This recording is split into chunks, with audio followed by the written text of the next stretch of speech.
Hey, kids, I'm late. My apologies. We will be with you in 1 second. I had some technical difficulties. Hanging in. Tonight we'll be joined by Sam St. John, Jason Arsenault, and Alex from Beer and Vinyl. Rob will not be joining us tonight. He is a busy man. And here we are. Let's see if anybody's commenting. Cardboard Head Guy. Man, my day was busy, man. I had a physical. Oh, we got guys waiting here. Hold on. Let's get them in. There's Alex. There's Jason. And hey, guys. Hey, how's it going? Guess who's late? Just take a guess. That same old guy, eh? Yeah. That same young stud. It's his MO. He'll be late for his funeral. You know that. We'll find out someone's passed away. We'll all drive down to Roanoke, Virginia, and he won't be there. He'll be 10 minutes late. Cardboard Head Guy asked how my day was today. It was eventful. I had a physical, and my doctor's in Toronto, and he's like a two-hour drive from me. So I got up at 7 a.m. to go to the doctor for a physical, and he gave me a prostate exam. So we'll just leave it at that. It was an eventful day. How can we leave it at that? That's ripe for joke material. It's like he'd take you to breakfast after? Or? I left him my number, though, my home number. There it is. There he is, the late Sam St. John. The funeral was beautiful. Hair looking beautiful. Oh, yeah. I need a haircut. What a stud. We got Cardboard Head Guy. Oh, no, Cardboard Head Guy. I think we're going to have to kick him out of the live stream. He bought Hackney Diamonds. It's a great album, Glenn. What a waste of money.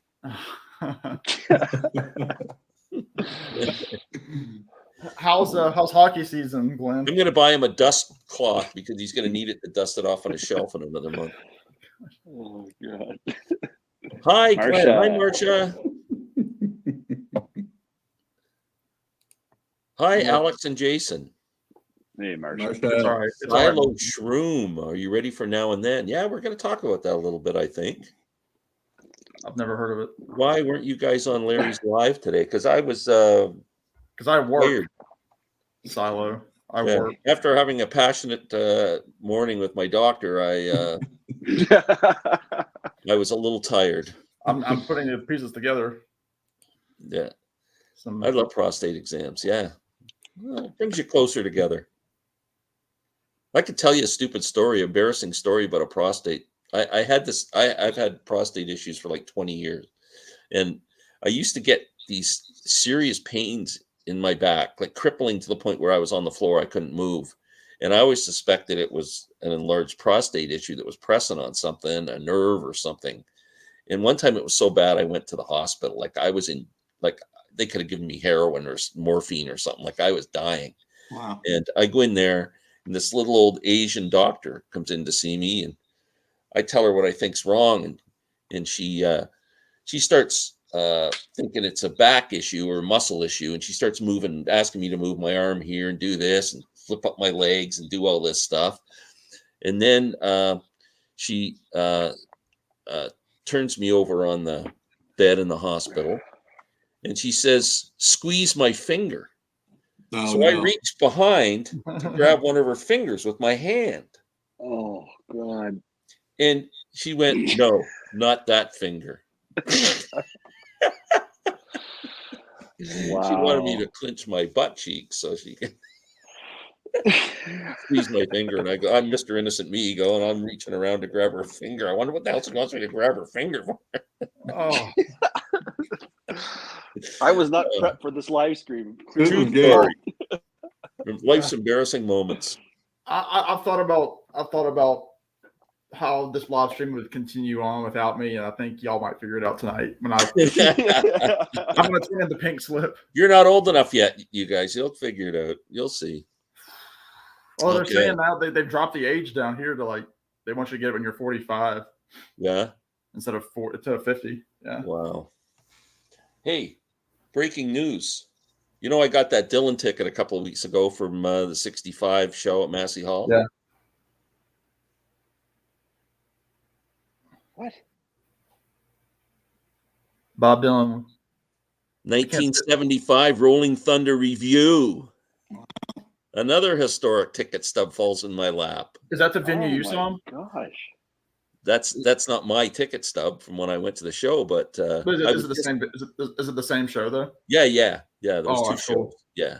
Oh, So, that's very cool. I always go on Facebook Marketplace and I put in bands that I'm interested in because you never know what people are selling, right? I always put in Bob Dylan, Jerry Garcia, whatever I want to put in, Beatles, whatever, and see what comes up. And this ticket stub came up. The guy wanted $100 for it, and I emailed him and said, "I'm not giving you $100 for it, but I'll give you $50." And he took it, so I bought it for $50. So I'm going to frame it. I'm looking for some kind of a poster or a picture to frame it with. That's pretty cool. I mean, yeah, like you said, it matches the box set that came out a couple of years ago. Yeah. So I was all excited today to get that. What's up, boys? I was just going to ask you, how's hockey season? How's the work life? It's going good. Yeah, I'm off for a week. They're on the road. That'll give you time to watch the series, won't it? Rob, I saw your thing last week. Rob mistakenly said I was junior hockey. It's actually professional hockey. It's American Hockey League. It wasn't. Senators are the farm team of the Ottawa Senators. It wasn't the Pee Wee League. No, it's not. It's probably more rowdy crowd. Yeah. So, hold on a second. I think we, Marcia, you don't need to unsubscribe because your prostate exams are probably, not even anything to worry about. I think you'll be fine. Oh, God. No, everything's going good. Alex, have you talked anything about anything? No, I didn't say anything. I never got a chance to physically congratulate you on your opening video. It was very good. You did a great job, buddy. We're 3 in. I'm chasing Jason down already. So you just put a third one up.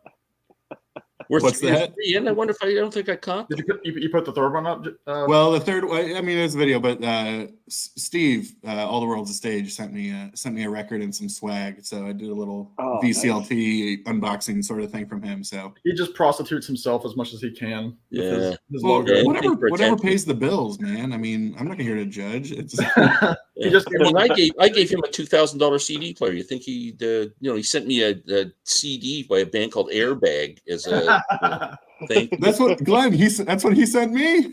No way. He sent me Airbag. That's hilarious. He sent me the vinyl, but I had heard of the band. I think it must have been from him. So what was funny was I got it and I didn't mind it. It was okay. It's not like I probably wouldn't run out and buy Airbag records, but it was fine. And I can understand why someone would like it. So I took it, gave it to Larry Graves as one of our CD exchange, and Larry he's just going, "That kind of sucks." Oh man, that's too good. No, actually, Glenn and question for Glenn and Jason: do you know? Because I mean, as I told Sam, I told Steve, and I told Rob, like the stuff I've sent them of like. It really is like as like a thank you for like being supportive and helping me get started and encouraging me. And the problem is that shipping to Canada, shipping across borders is just so like I'd be paying more in shipping than I would be for the product. So what you do if you ever need to send VCLT to Canada, you're best going to Amazon. Yes. Buying a record and you can ship it from Amazon.ca. Okay. You put in the person's address. I just and then you can pay in Canadian. You'll save money because the U.S. dollar exchange plus shipping's free. I just did that. That was going to be my question about shipping Amazon to you all. If it's still. Yeah, my address is 49 AS. We'll follow up after. Yeah. There's a new record by a band cld Airbag. I'll look forward to that. Yeah. Steve is a bit of an airbag. I think that's why he likes that. It was named after him. That's right. Oh, God. So you just wait. There's going to be a video next weekend that you all are not going to be prepared for. Oh, God. From you?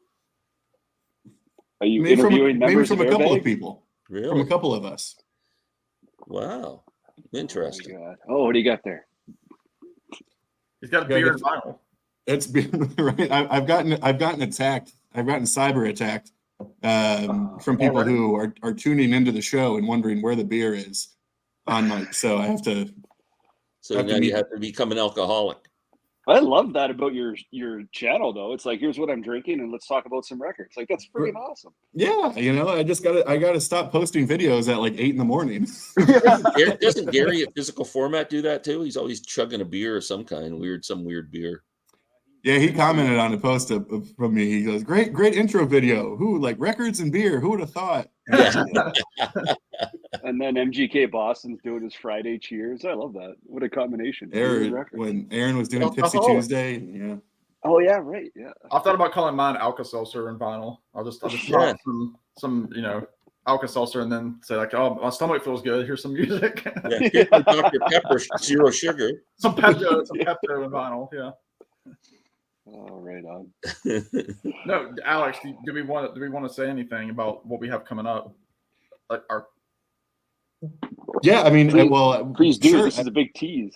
Well, that's what we are. As fate would have it, I got a work trip sort of came up, and I didn't have to go. It wasn't like, oh, I have to go to so and so, but the opportunity arose to go to Roanoke, where Sam's at, and I was like, Sam, like, may or may not make this work. Like, what do you think? And of course, as fate would have it, he's like, wait, on that Saturday, there's a record show down here on that Saturday. No way. So, yeah, we're gonna have a couple days, have a day or two, just that's awesome. Hang out, talk music, whatever, drink beer. BC meetups are the best. Yeah. Now, oh my gosh, Sam, you're not going to take him to our spot, are you? Like, that's kind of special. I'm gonna light the candles and have a romantic. Don't take him for a calzone at Frank's that place. At I'll be hurt. Ooh, calzone. Yeah, Glenn and I have shared many filled bread products here in my apartment. Well, I'm classier than an Applebee's, so if you're gonna take me out, you gotta take. We did go to a Smoky Bones one time. Yeah, Smoky Bones was good. Yeah. So, no, I'll take Alex to some local hubs. But yeah, we I think on the 11th, because it's a Saturday next weekend, the record show, we'll try to get there earlier. I mean, it doesn't open till like 10 anyway, but we can do that and then hit up. I only have one little tiny record store here, but we could do that and then do lunch and that sort of stuff. Is that the one in the mall? Or like, it's kind of not a mall, but it's like a record store within like a Commons? Yes, yeah, it's called the Vintage Vault. It's like a co-op kind of thing. I've been there. Yeah, I've been there. Yeah, it's tiny. When they turn the heat on, it's real hot. But yeah, there's a coffee like kiosk right when you walk in, and there's somebody that sells like handmade soap and that sort of stuff and like woodworking. Wow, wow. Who's met more VC members, me or you? You're up there pretty good too. Me? I think you've met more than me. In person. In person. That's what I mean. I've met you, Tommy from Tommy's Musical Adventures, Beatle Brad. I've hung out with Beatle Brad. Randy. Now Alex.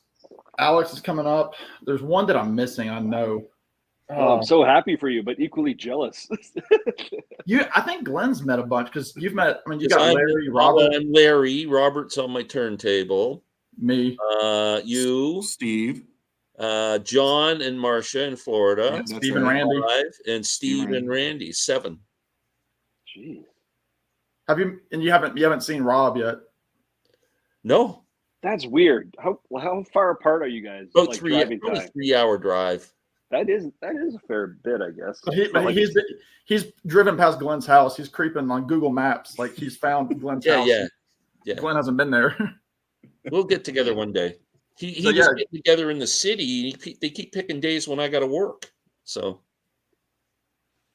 Jason, what are you drinking?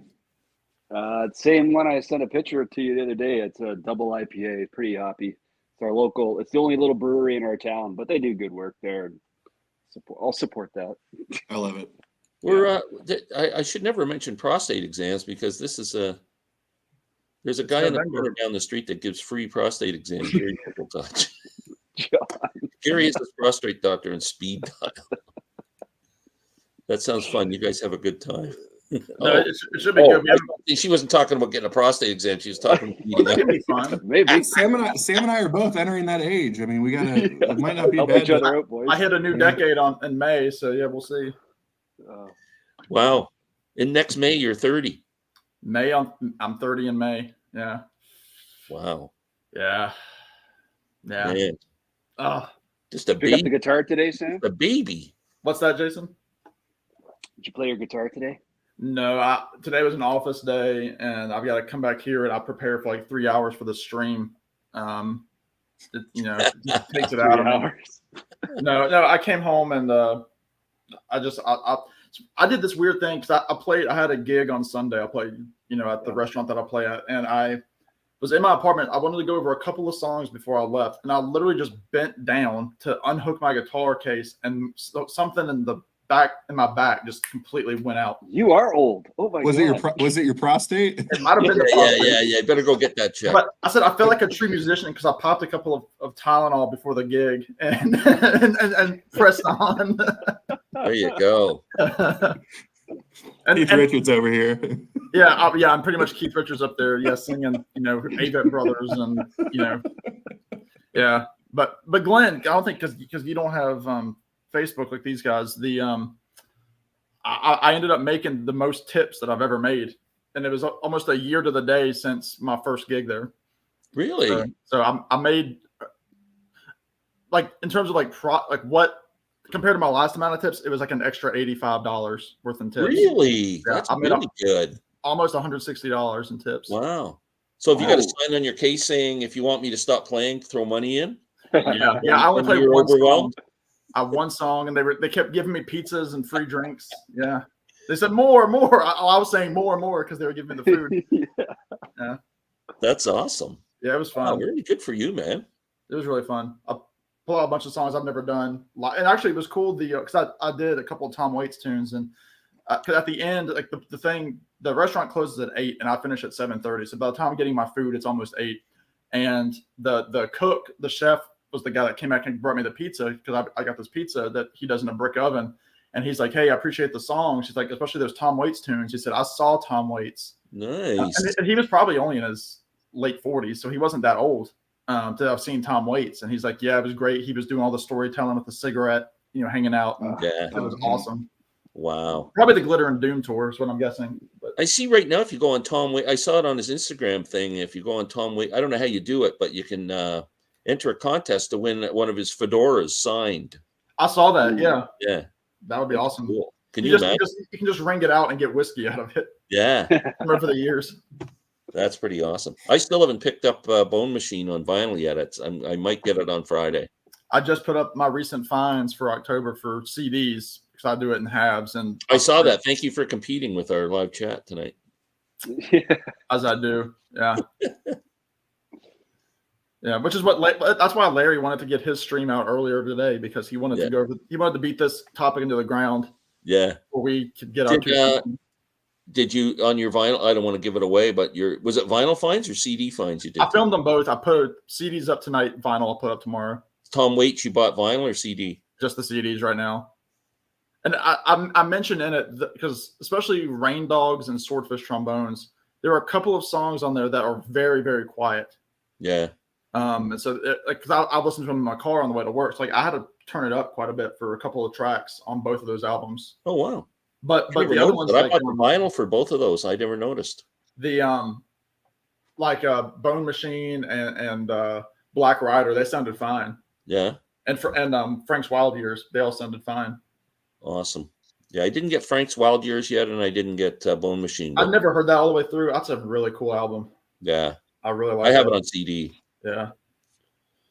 But yeah, so you guys, cool. Jason especially, you should get into Tom Waits. I know Alex listened to Tom Waits not too long ago. Well, you freaked me out. You played the saddest song I've ever heard in my life, so I had to collect my composure, and I'll dive in for sure. Yeah. Tom Waits does Old Shep. Yeah. Or Muskrat Love. Yeah. Jason, I was really excited to see you're kind of getting onto a Bowie kick there. Yeah, Yeah, that was my excitement for the last week. I got to go back to this collection I've been kind of going through, and there was at least 5 or 6 Bowie albums there, and so yeah, I picked up. I already had Ziggy, so I knew that I liked Ziggy, and then I saw a bunch of others, so I just kind of filmed a flip through, and then I know which ones are there, and then I was listening to Diamond Dogs yesterday, and I was like, "Oh, this is fantastic." That's a great record. I did Station to Station. I didn't fall so hard for that one yet, but I'll give it another shot. I like that one. And then Wait, there's. That's Sorry, what you'll it's tough, like that's what you'll learn. I mean, there's 40 different eras. I mean, every album's a bit different. And Yeah, the difference between Ziggy to Station is it's a completely different style of music. But I know, I guess, and that makes me like him even more or respect him more as an artist. Is like, wow, here's a guy that can reinvent himself and still be successful. And, a million times. So, wait till you get to the Berlin trilogy. Those albums like Low and Heroes. I'm with Glenn on Low. Roger. It's just so Low is so good. Yeah, Low's my favorite. Yeah, that turned me into a Bowie fanatic, that album. Oh, yeah, I can't wait. Like, so far, it's just been like, wow, where has this music been my whole life? Like, all I ever knew was like his major hit singles. And then when I finally got Ziggy, I'm like, well, Jesus, this is pretty good. And that whatever one I showed the other day there, the Man Who Sold the World one, I put that on. I'm like, oh my God, this is awesome. And like Alex said in the comments, like that was considered a bit more hard of a album for him, eh? Then what you should do, if you like all that stuff, you should get some Mick Ronson albums. They're all really good too. Slaughter on 10th Avenue. Yeah. I was going to bring that up today. That's a spoiler, a little Easter egg there. Oh. There's a Mick Ronson connection in one of the comps I was going to show. If you go on YouTube, you can watch the documentary on Mick Ronson's life. It's really good. They also, speaking of documentaries, they just reposted the Wildflowers documentary as well. I think on Amazon. I didn't know there was one. Yeah, it came out when the box set came out, a year or two ago. The Wallflowers? Wildflowers.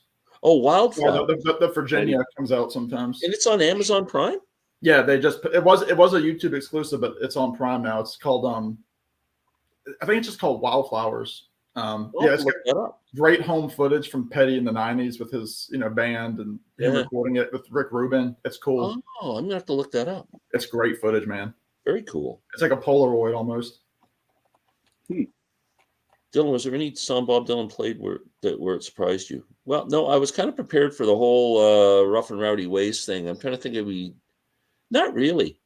What I didn't notice until someone mentioned it in my comments was the other songs that he played that weren't on Rough and Rowdy Ways were all on Shadow Kingdom. Every song in the set was on Shadow Kingdom. Every Grain of Sand isn't. That would have been the only one. And then he did, for his songs, because he did Stella Blue when you were in the bathroom. So, but all his songs, the rest of them were from Shadow Kingdom, like When I Paint My Masterpiece, To Be Alone with You. Serve Somebody. Yeah, it was pretty cool. You're about 4 weeks away from your Dylan show? Yeah, I see him on the 27th and the 29th. So it's about 3.5 weeks. Very cool. This is the week, Glenn. Also, this is a little inside scoop for my lover, Glenn. We're doing apple butter this weekend at my church. Oh, nice! That's the best stuff in the world. I'm going to be smelling like cinnamon and cloves. Are you going to be able to give some to Alex when he comes to visit? It'll be the next weekend. No, that'd be a trick question. He doesn't want you to give any to Alex. I don't know if Alex, do you like apple butter? Do I look like a man who would dislike apple butter? It's got cinnamon, sugar, and cloves in it. Yeah. Okay. All right. That's good to know. It's butter. It will work. Yeah, heavy in a bottle of bread. I don't know what that meant. I missed out on. You guys know what that means? No. I've heard that before. The Jazz Bums are live now. Watch 76 watching. Yeah, well, some people just like to watch losers on YouTube, and other people like to come and watch us. Whoa, man. Glad you liked it, Glenn. We talked about the Ronson doc when I was on a couple of these. Yeah, it was really good. I think the only reason that John hops on these streams is because he wants to know the minute that we finish so he can start his walk around down there in Orlando. I know. Prostate is the grass still growing? That's another thing. You know what bugs me is he never gets mugged. I'm always waiting for him to get jumped. I mean, he never does. It's so disappointing. He had a live stream Tuesday or Monday night, and we were talking about what we're about to start talking about, the Beatles, and because obviously Rob, our fifth, he's now our bench warmer because Alex has taken his spot.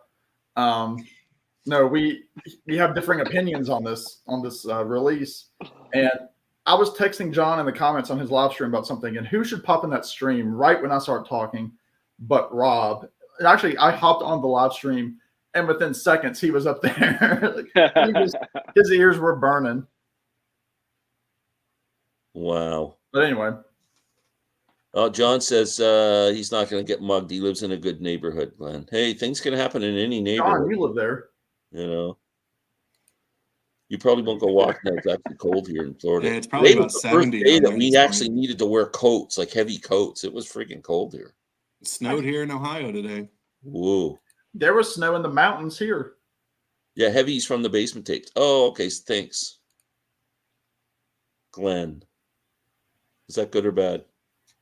He put two N's when he spelled your name the first time, so he was self-correcting. Correcting himself there. No sense wasting energy pushing an extra N.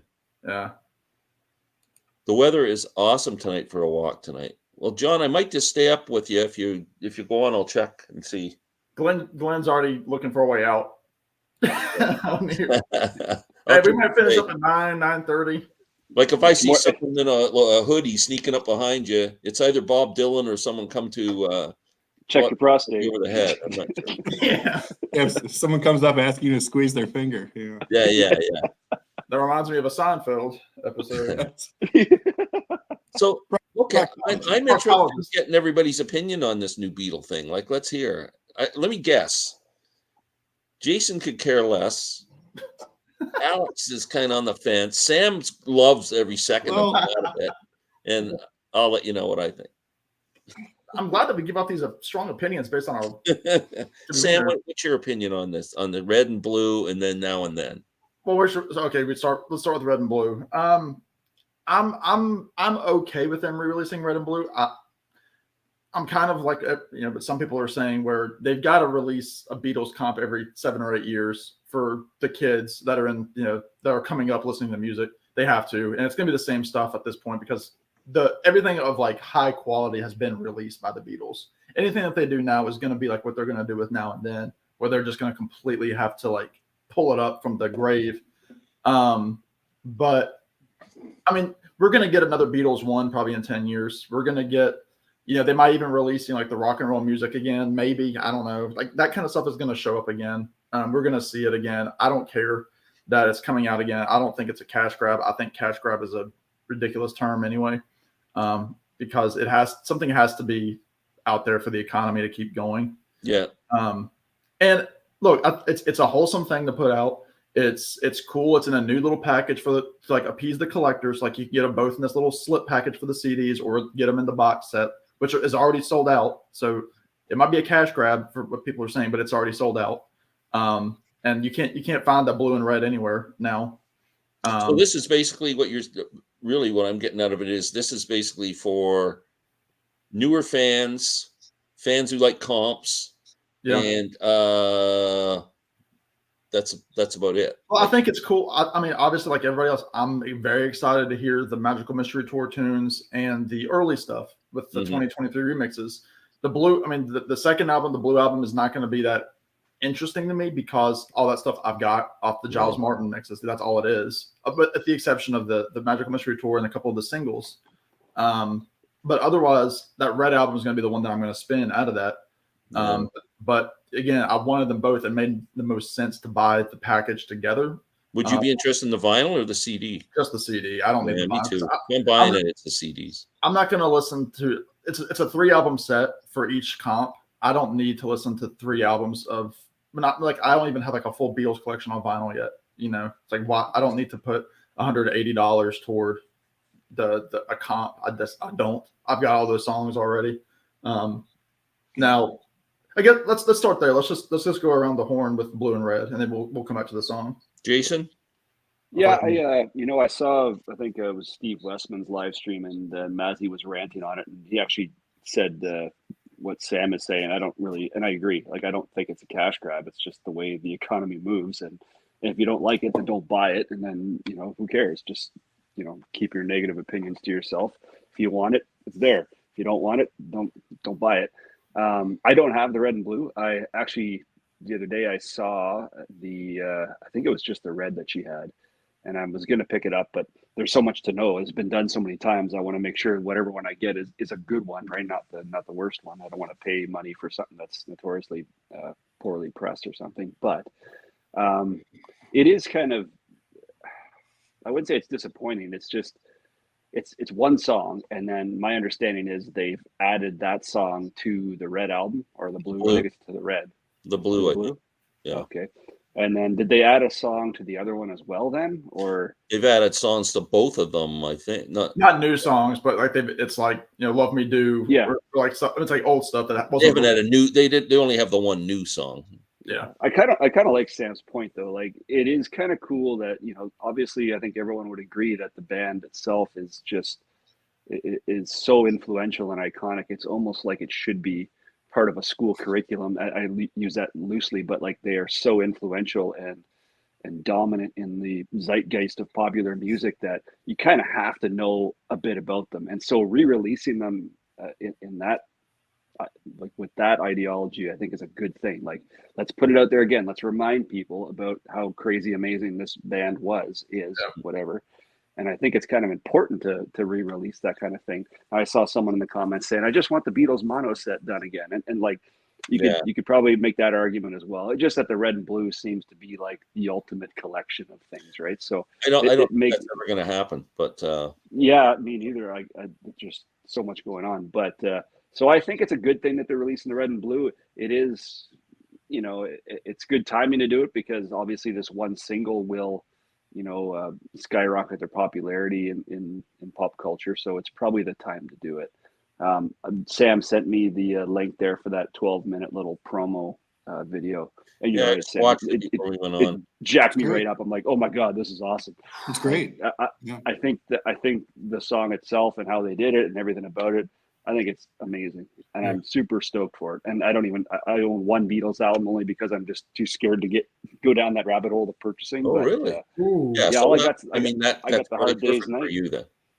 Yeah. You're custom made for this thing. Yeah. Yeah. What about you, Alex? So,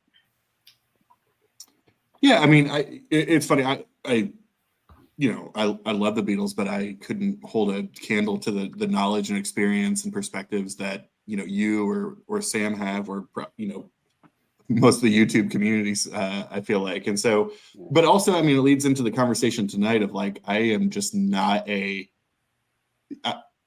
wouldn't say I'm not a comps fan, because I think certain compilations do work. I'm just typically not a greatest hits fan. And I think a lot of that is because just how I grew up listening was always as an album person. I love the sequencing. I love how an album flows. Mm-hmm. I typically gravitate towards deep cuts much more than I do sort of the big hits that you've heard a bazillion times. And so, for me, I don't own the blue or red, and, I'll see them out, in the record store bins or whatever for, 15, 20, $25. And, if it's a good deal, I might pick one up or whatever to have it, but also that's not, a priority. But also, like, I mean, this stuff, it's the Beatles, like, it's going to sell. Like, I mean, and I think what I do think is great, and yeah, the cash, grab sort of analogy is funny. I mean, there's a million different options. You want to go CDs, you want to go vinyl, you want to go colored vinyl. I mean, there's 4 different single versions, and it's like you can get a 12-inch, you can get a 7-inch, you can get 3 different 7 inches, and I do think it's funny that the 7 inches are like $18. But that would be what I would want. I would want to physically own the new song. I want to physically own that. And so I'm going to get one of the 7 inches, probably in a cool color, because that's the extent of like the fan and collector that I am. But when it comes to the comp itself, it's like, I just think about all the other music out there that I haven't heard, that I don't own, that I haven't been exposed to. And when I think about, my money, where it goes, typically I want it to go to music that I don't already have 4 different versions of or copies of. But that's just me in my fandom. I don't think they're going to have any trouble selling these. And if they do have trouble selling these, then the Glenn Callaways of the world are going to find one in the Amazon warehouse for half off, and that's great for Glenn or whoever. And so I think it's a win-win, and I think it's great. Yeah, you and I echo most of what you said, but I'm the same way. I'm an album guy, not a hits guy. The only I was going through my hits. I actually have more hits CDs than I thought I would have, but mostly I'd rather listen to an album, especially my Beatles. Like I want to hear I don't like when it's taken out of context. Like you can take, I think they put Sgt. Pepper and Little Help from My Friends on the Blue album, right? Together. Yeah, I think so. So they didn't split them up, but still, like, I mean, Lucy in the Sky with Diamonds follows that. Like I can't have, Here Comes the Sun following Little Help from My Friends. I just don't, whatever song it is.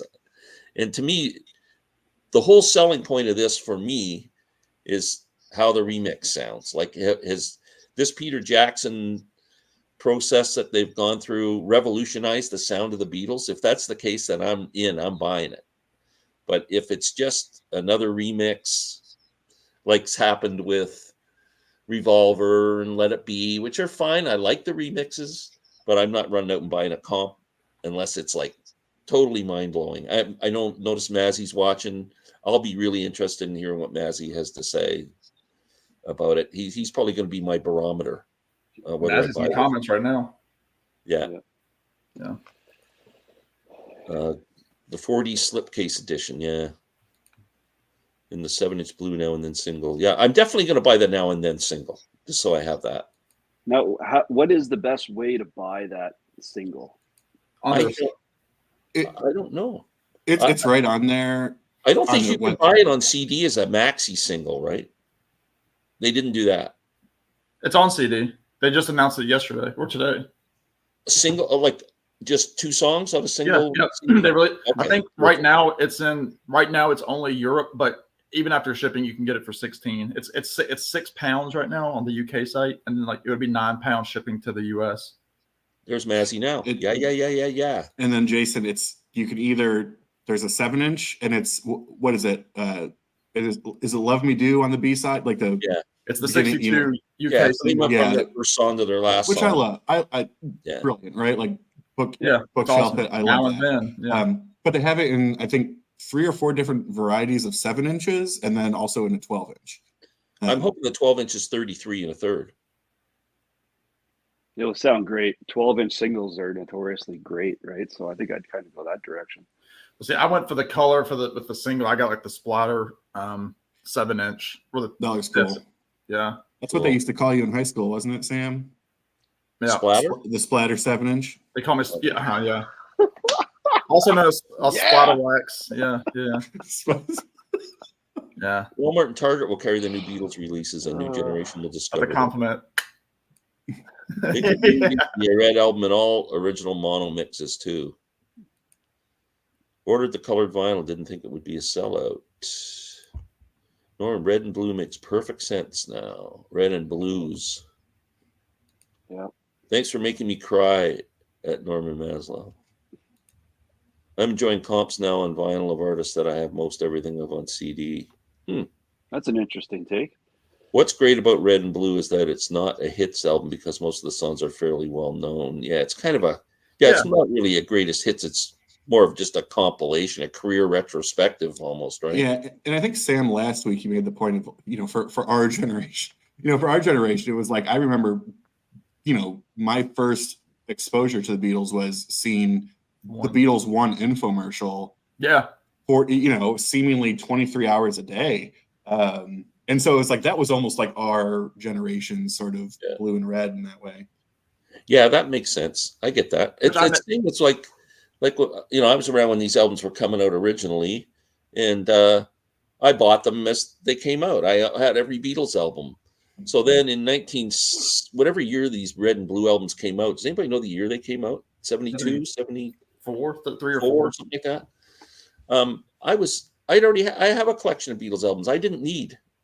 this career retrospective or comp. So it never even entered my mind to even think about spending money on these things. But I think people who were probably 5 to 10 years younger than me, they came out and that was right geared for them. So I think you'll find people who are like, I'm 70 now. I think if you find people who are 60 to 65, they all bought that Red and Blue album. They're all excited. Yeah, I've never owned it ever. Yeah. I don't need it. So I can understand your guys' age too. When the number ones came out, that was kind of the one, right? It was huge. Yeah. Yeah. Somewhere that CD exists in my family. I think it's one of the top selling albums still of all time. And that's a comp that I do play a lot, especially if I have people over. I can put on that CD. Everybody likes the Beatles. It covers a lot of great songs, and that's kind of one I always grab to put on. So let me ask y'all this, because I know I'll send it in the email, and Jason mentioned he watched it. Did Alex, you and Glenn, y'all watch the documentary? Yeah. Yeah, it's great. Yeah. I don't know if I don't like a band enough to like their albums, I probably don't want their compilations. We'll talk that about is that the maybe debate. a little bit. That is the question. I don't know about that. I'm like that. I'm like that with Neil Young. I don't have a lot of Neil Young. I'm not a huge Neil Young fan, but like if I had a comp of Neil Young, I'd be like, yeah, that's okay. Yeah, like Decade would be perfect for you. Yeah, Decade is a great comp. Yeah, I mean, it's a great comp. Yeah, Decade might be the best comp ever made. So here's a question: are we defining are compilations and best of and greatest hits 3 different things, or are they all the same thing? No, I think they're different. I think a greatest hits album is a greatest hits album, and the other thing I hate about a greatest hits album is when they put like a new song on it. That's not a hit. Well, I mentioned they sneak that in there. Yeah. I mentioned that on my I did a contest for Jeff Witcher, like showing albums that you've never shown, and I showed Tom Petty's greatest hits, and that was a big thing that kind of screwed up. Yeah, Stan Lynch. That's when he left the band. Well, when he was fired, because they were doing Wildflowers, and they're like, "Hey, we need a Tom Petty greatest hits." And he's like, "I'm working on this album," and so he's like, "I've got to give up a song for the stupid greatest hits." So he gives up Mary Jane's Last Dance. Yeah. And then records it with the guys, and then after those sessions, Stan was fired. Oh, really? Yes, that Something in the Air and Mary Jane's Last Dance. Those were the last 2 Stan Lynch sessions. And then he was Mary fired. Jane's Last Dance became a hit. I mean, it was it worked. It worked, but he hated it because he's like, I'm making Wildflowers. I was like, I don't want to write a new song. I'm putting my best stuff on Wildflowers. So it worked out somehow, but he hated doing that. Mazzy said there's a single CD, so far only in the UK. There's a single CD in the UK. Thanks, Marcia. Most major releases in 2023 have a ton of variants. That's the new normal. It is the new normal. I think McCartney kind of started that. Didn't he kickstart that with McCartney 3? It was like available in every size, shape, and color that you could imagine. You had to get the dice, and you had to get the Splatter 7-inch. 73, that's why it's the 50th. Ah, duh. Thanks, Mazzy. Glenn, do you still have all your original Beatle albums? No, I do not.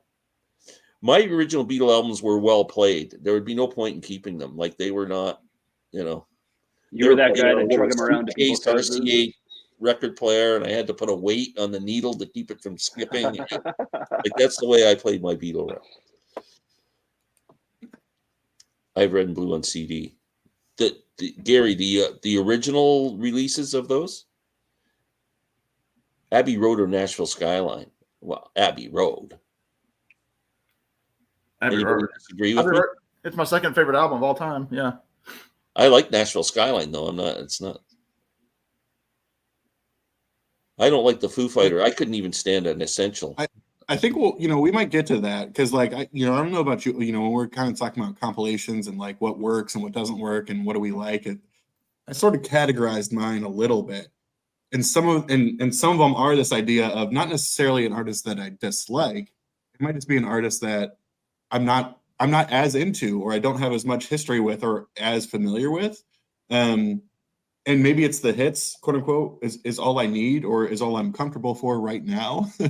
in that way. So I totally see what you're saying on that one, John.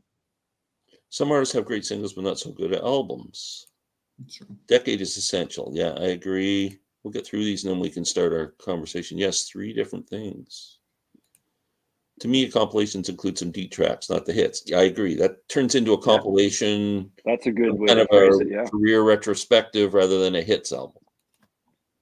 Best of the Guess Who is all I need. That's a great one. I got that. There's best of greatest hits, yet there's always a couple of songs missing. A CD with 2 songs is a waste of a CD. Yeah. McCartney's Egypt came out in a couple of different versions with more tracks. Fooled me into buying it twice. Cool. Okay, so Alex, start off the conversation on hits albums. What you like, what you don't like, how you define, whatever. So yeah, I guess again, these are in a couple of different categories. So because I think although hits or greatest hits versus compilations are all I feel like compilation is the umbrella, and then depending on what it is can kind of fall into it. So just because it's the first one here, I don't love this album. I think it's great, and I think I don't know if it's great. I think it's a really good album, and I do enjoy it. For me, it's less about the songs or how much I enjoy the album, and more about, to me, the comps that work for me. So for me, for the most part, in one of my categories is this idea of, if I want to comp, I want it to be mostly unreleased stuff. I want it to be stuff I haven't heard before, stuff that goes back 6, 7, 8 years, that was part of other recordings, whatever it might be, and not simply just a collection of, here's what we pulled 3 songs from each of our previous 5 albums, here it is. I want it to be, okay, that's a cool collection of songs I hadn't heard before. And so again, this isn't a great record per se, but to me, thematically, it's the type of comp that works, and that's Coda from Led Zeppelin. And so, it sort of obviously closed out their career, but also there's a ton of the stuff on here from 1970. I remember growing up and being in a band, and we played, one of our songs we played was We're Gonna Groove, which was funny because a lot of people, I think like the respectable big Led Zeppelin fans were like, interesting, a bunch of like 15-year-olds are picking a Zeppelin song and they're pulling it from Coda. Yeah. So to me, again, I don't dislike the record by any means. I think it's a good record. It's the idea of putting the comp together. It's a collection of songs that we haven't heard before that digs back through their career. And so that's kind of the first pick of something that works for me from a comp. So yeah, comps are a whole different ballgame. That's more like songs that never made the cut, and maybe alternate versions and whatever else. Mm-hmm. I'd say that I gravitate to greatest hits albums for artists from the 50s. I got a greatest hits of Fats Domino, Chuck Berry, those acts. Yeah. Elvis. I could care less to own a studio Elvis Presley album, but I got a comp that greatest Elvis's greatest hits or whatever. That's good. I got all the hits because I'm just not a 50s guy. I mean, so those ones work for me. Yeah. I like some I don't like Springsteen's greatest hits. There's a ton of great songs on here, but then he added stuff like Secret Garden, Blood Brothers, Murder Incorporated, This Hard Land. They weren't hits. They weren't even considered hits off the albums they were on, I don't think. Yeah. So is it more a comp? They call it greatest hits, but it becomes something else. No? Yeah, if they are 3 or 4 different, the nomenclature for it all it can be very confusing. It's kind of hard to sort of say it. I think whatever the dude said earlier about compilations typically have stuff that aren't hits. Maybe that's where you find your deep cuts, but I think the best ofs and the greatest hits are probably the same thing. Like that's the best of the best. If they're marketing an album as the best of, it's because those are the songs that garner the most money or attention or whatever, right? It's not like the best of critically speaking. It's the best of as far as the general public is concerned. Yeah. But I do tend to agree. There's certain artists like I guess they're not strong album bands or artists. They're hits artists. Like they're known for hit records, and they never really concentrated on making, an album for you to listen to from start to finish. It was the hit and then a bunch of filler. I feel like your point, Glenn, about the stuff from the 50s, it does seem that the earlier stuff definitely has a lot more comps. It's almost like, I'm speaking out of my ass here, I don't know, but like maybe in the 50s they were just throwing out lots of albums, and then they would just do a complete, like a package one, and like, here you go. It just felt like it was maybe it's just one of those time periods where there was just so many singles, and then they just threw an album together. I don't know. And that's a huge point. I mean, I'll get to this point, in the next round, but I think that's a huge point too, of like that single. I mean, that was the singles time where these things just didn't show up on records or on full LPs. They were released as singles. And Glenn, you made the point earlier, and I think it's a strong one, of like sometimes like these greatest hits things are most appropriate when you just have like company. Yes. It's like you have people over, and like, I don't know, like, I love Tales from Topographic Oceans. I don't know if that's like dinner party music. I know. Because people aren't really paying attention. There's just background, right? Yeah. You're right. Yeah. People come over like, oh, you have a record player? Let's put a record on. And then you're like, like 4 tracks out of the 16 or like, and nobody listens to the damn thing anyway. Yeah. That's right. Got to hear this. No one pays any attention. They're all yapping about their kids and everything else. Yeah.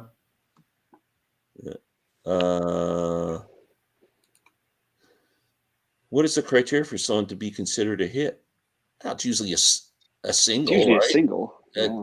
It charts as a single song. Heavy airplay. I think Murder Incorporated was unreleased before the Greatest Hits album. Yeah, probably, and turned into a great song live. Like when I saw Springsteen doing it live, it was great. Oh, that's great. I do own that. I should have grabbed that. That's a great pick, Charlie. That is awesome. Now that's nothing to do with the hits album, but that's a great comp. There's two of them, right? Part A and Part B or something. I think I got them both. Some greatest hits have new songs to get the fans to rebuy the same songs over again. It's true. Yeah. That makes sense. That's the thing. Like the latest, the last Tom Petty greatest hits, the first one that came out after he died, not American Treasure and not the Fillmore set, but it was a greatest hit set. It had that song For Real on it. And it was a brand new song. And then there was an alternate take of Southern Accents, I think, or one of those songs. So like you could get it and get this alternate take and then a new song. I don't have that set yet, but it kills me because I'm like, that's a Tom Petty song I don't own. Oh, wow. And it's like, that like Mazzy was saying, like it gets you to rebuy it. And just like people are going to buy this Red and Blue, they might not even care that the things are remastered. They want to get, Now and Then on the set. So today I'm in a used CD store and I'm looking under the Dylan section, and one song that I absolutely love from Dylan and I don't own, I was looking, I can't find it on any comps or bootleg series or anything, is Things Have Changed. So there's a new comp that just came out. Well, I was in the store today and there was a greatest hits album, like a brand Bob new Dylan that hits I don't know, it was some weird thing I never really saw before, and it had Things Have Changed. It's the first song on it. Yeah. Yeah, I saw that the other day at Barnes & Noble, and I was like, ooh, because it was like $10. I was like, is that worth it to me? I was like, yeah. But there's a lot of Bob I don't own. The Beatles CD single is now available at the Beatles site for USA. Oh, you heard it here. That's awesome. There you go, everybody. Thanks, Mazzy. Oh, Alex is rushing over to buy it. Yes. Go grab a beer, Alex. Grab me one, too. Yeah. In the 50s, no rockers had top 10 Billboard studio album except for Elvis. Yeah. But also the 50s, early 60s, up until the Beatles, who I think led the way in actually making an album. Because a lot of times they left their hits off the albums. The singles weren't even on the records. Yeah. And before that, it was like you had a hit song, Baby I Love You, by whoever, and then that would be the name of the album. They'd name it after the hit song, and then the rest of it was just a bunch of filler. Well, even like Please Please Me is like that. Buy the album to get that song. Please Please Me is like, with Love Me Do and 11 other tracks. Yeah. That's kind of a lot of them did, like Herman's Hermits, even in the mid 60s were doing that. Elton John needed those greatest hits and to be continued. He had a lot of stinker albums. But I mean, he had so many incredible records in the 70s. I mean, you can start arguing his career, Just in his first 5 years, he had like the greatest hits because there's so many. Even the second greatest hits, some of those hits are coming from those classic albums. Yeah. Well, same with the Eagles. The Eagles put out that first greatest hits just before Hotel California. So you don't even have Hotel California or New Kid in Town. Yeah. A lot of times, this didn't come up, but when you talk about why compilations start existing, many times, especially back in the day, it was when artists were changing labels. And it was the labels sort of last, you think about the Dylan self-titled, right? Yeah. Like that's sort of, it's not, it's like, oh gosh, we got to get this out because we own this stuff to switch, right? And one of my favorites, I know this is a Mazzy thing, so if we know Mazzy's watching, he'll appreciate this. But I think that this is one of my favorite comps. I go back to this all the time, and this is when they were changing from Reprise to RCA, and that's King's Chronicles. Yeah, I have that. That was the Record Store Day one, the red vinyl, right? This I think is just an original from whatever it was, 72 or whatever time this came out. But again, it's that combination of like, there's stuff on here that you've heard before, but there's also a lot of stuff on here that was either unreleased or released as a single that never showed up on an album itself. There's some quote unquote deep cuts in terms of like just songs that you might not have ever heard. Yeah. And so it's just a great collection. But obviously this was when they were changing from Reprise to RCA. Yeah. And that's a good point. Even to use a really big example is when the Beach Boys put out Pet Sounds, and how originally when Pet Sounds came out, that was kind of a not a failure, but it did not hold a candle to those early Beach Boys records. And so Capitol like immediately put out that greatest hits like weeks after Pet Sounds came out to boost it, and that album sold a ton of copies. And it's funny because like the picture on that, it's like the Pet Sounds like sessions, so it's like the the modern Beach Boys of 1966, right? But it's like all this, it's like the crew cut Beach Boys, like the Surfer Pendleton shirts, Beach Boys. And even funny on that too is that people will say, I've never done it because I'm not this interested in it, but they will say that the best sounding version of that album is one that was tacked on Carl and the Passions, the brother records with what was it, Carl Wilson's Passions, right? So, people still say that. They say if you want the best sounding copy of Pet Sounds, you buy that repress of Carl and the Passions, the twofer on Brother or whatever, right? Yeah. Yep. Okay, here's interesting because I own this set. Things Have Changed is on the Sidetrack CD comes with a big box set. Now I got to look. Maybe I do have it and didn't even know. Label Cash Grabs. Yeah. Yes, that's fabulous. The OG sounds better than the RSD. Oh, on the Kinks. The Chronicles, yeah. Well, I just thought, speaking of RSD, they just announced, because you know how like they're doing like Record Store Day exclusives month by month. Like it's like a new thing. They put out the Big Star album not too long ago and that sort of thing. They just announced there's going to be a new Pet Sounds coming out in February. So I'm excited for that. What have they done with it? Is it like any kind of special treatment or? I want to say it's somebody either like Kevin Gray or Bernie Grudman has their hands in it. Cool. Yeah. Well, and one more thing I'll add too, I think, to some of these comps that I think back to King Chronicles is that, especially in those days too, you would have a handful of records that were never actually released in the US either. So I think for the Kinks, Percy, which is not a great record, but Percy as like the soundtrack or whatever it was never actually released here. And there's a handful of records like that across a lot of different artists that were only released in one or two countries or whatever it was. Yeah. And also, isn't there like different copyright laws overseas than there are here? Like they have to, there's a lot of comps that get released in Europe because they're going to lose their copyright if they don't release. There's been some specific, I think Dylan had to release some. The 1970s stuff that came out a couple of years ago. Yeah. Which they marketed as like stuff becomes public domain over there if you don't re-release it and make it fresh somehow. They called that one like Bob Dylan with George Harrison, remember? And like you don't even know that George Harrison was on it. Yeah, so I don't know how much when they release comps and stuff have to do with business decisions. Well, I mean, obviously, like with all like the big box sets, if you want to call those comps, like the Who just put out one, like those 50th sets. That's what those are. That's why we get those 50th sets are so big. Even if you don't want them, all that material, they're going to put it out because they want to keep ownership of it. Oh, my other big pet peeve, when they release something like a Who comp and they use the single edit. Oh, yes. man, Or re-recording on Who Are You? Come on. Or re-recordings. Or re-recordings, yes. Or even leave worse, it the way the guy wanted it done. Or the worst is you get a live version of it. It's not listed as live on the set. Yeah. Don't the Rolling Stones like? Oh, they've got a ton. And live albums to boot. Yeah. That King's Cup is great. Put it up there with the Beatles. Yeah, it is awesome. I would say one of the comps. I mean, because I haven't shown. Yeah, the Beatles, the Beach Boys, got to be the kings of greatest hits albums.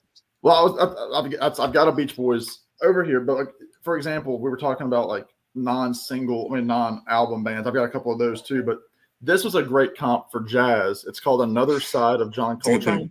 What's cool is like the subtitle is the best of the side artist recording. So this is John Coltrane playing as a session guy with guys like Miles Davis Quintet, Sonny Rollins, Art Taylor, Thelonious Monk, Red Garland. So it's like stuff that if you're like, oh, I don't really like Red Garland, but I love Thelonious Monk. Well, you have a couple of songs on here that he recorded, like you can hear it's him. It's not like him and like hidden in the mix. It's him. Yeah. Oh, that's cool. Doing solos. And this came out on Kraft, which they're great curators of jazz, as we all know, I think. But this is really, really cool because it's new because, again, it's Coltrane, but without having to buy, Miles Davis and Thelonious Monk, which I like those guys, obviously, a lot. But for, the uninitiated or the people that just love Train, they can get this and be like, ooh, that's cool to hear him with Miles and that sort of thing. So this is really cool. That's a great pick. This is a great idea for a comp, too. Yes. Now, you wonder about jazz albums. Are they like, I don't know, like I got this. I bought this at a thrift store for $2. So that's the only reason I own it. Miles Davis Greatest Hits. Oh, yeah. Like, I don't know if I want to split up Miles's stuff on a comp, but that's a good point that Sam's album raises, though, with jazz artists. That's actually a really good way to introduce people, since like jazz artists' albums are so, there's always different personalities mixed in typically, right? And that's a great way to kind of get a flavor for Red or get a flavor for Train or get a flavor for Thelonious. Like, you can. That's a really good way to kind of introduce yourself to jazz in a sense, right? Well, I love those comps too, where it's like a label, like if Motown puts out a comp or Stax. Like I just got the other day, Kraft, again, to use Kraft as an example, I didn't know this existed, but I saw it in Barnes & Noble. They have a new Stax Christmas album. So it's like all these like Stax artists from the 60s and 70s, all compiled, like, because some of these people didn't put out a Christmas album. They just did the one single and that was it. And it's everything. It's like, 12 tracks from Stax Records, brand new. You can see that being a pretty popular item. Yeah, I saw it. I was like, oh, this is kind of cool. And I saw it was like 2023. It's like, oh, yeah, this is cool. And the Sam brought up too, and then Glenn, you just talked about. I mean, any Miles for $2 is great. I mean, that's going to be great anyway. But as I talked about last week, I think when Miles went on his sort of hiatus during the early mid 70s and then came back in the early 80s to take care of his issues. Of course, what a perfect time to just load out on comps. But the cool thing about those jazz comps is, the way jazz was recorded back in the day is they would lock people in a studio or a recording room for however many weeks, and they would just record everything. Mm-hmm. And then a lot of it never gets used, but it's just as good as what ended up on the studio record. And so these are two sort of mid 70s Miles comps. Get up with it. This is a cool promo stamp, white label, and then Water Babies is the other one. So I think this was 74 on this, and then Water Babies was 76. Water Babies is focusing more on that sort of, I think might have been like Filets de Kilimanjaro sort of area, like that 68 sort of era, while this is more Jack Johnson on the corner stuff. But it's cool. These were pulled during those sessions, and they're just as good. I mean, that's what I think is awesome. Is technically they're comps, but they were pulled from the same, studio takes that were done for all those classic sort of studio albums.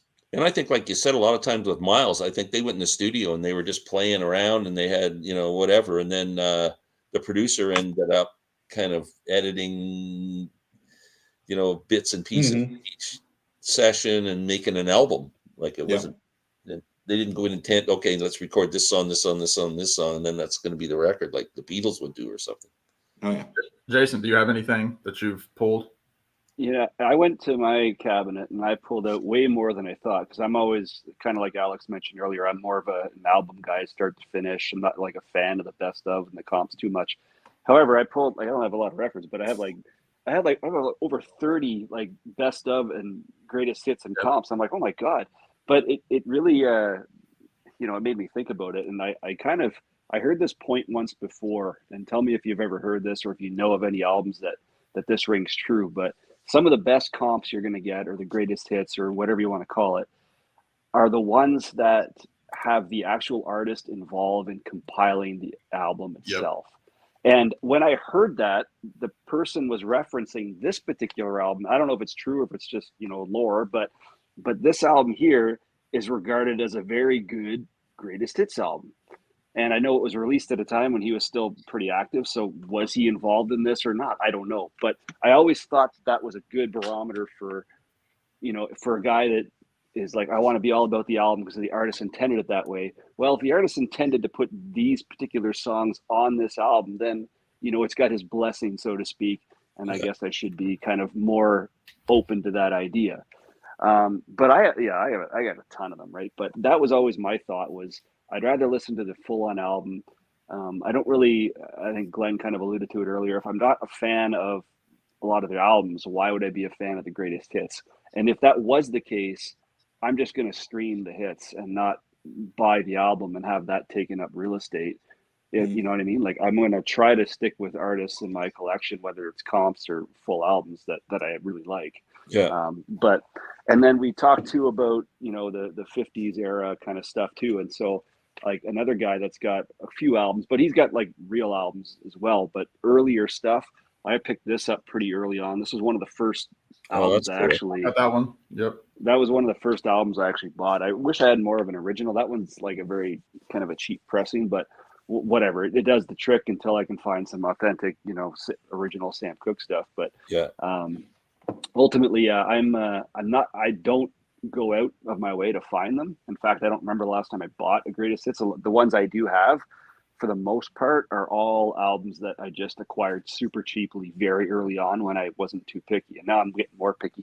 The last one that I intentionally picked up because it wasn't all that expensive, it was used, but it was in pretty decent shape. And this is another one that I've heard a lot of praise for as far as being a really good compilation, or rather a greatest hits album, is Marley's Legend. Oh, right? Yeah. Now that might be the all-time greatest comp. Everybody, that's like rumors. Like, everybody, when you walk into someone's house and look through the record collection, you expect to see that record. Yeah. So that turned me on to Marley. See, I didn't buy any studio Marley albums until I had Legend. The first thing I knew about Marley was that album, and I had like ripped it to a CD from like LimeWire or Napster, and I was like, man, this, like, every song is amazing here. Why am I not more familiar with this guy? And then I started to learn more about his political leanings and all that kind of cool stuff. But so that album kicks ass. Releasing an album like that to sell your catalog.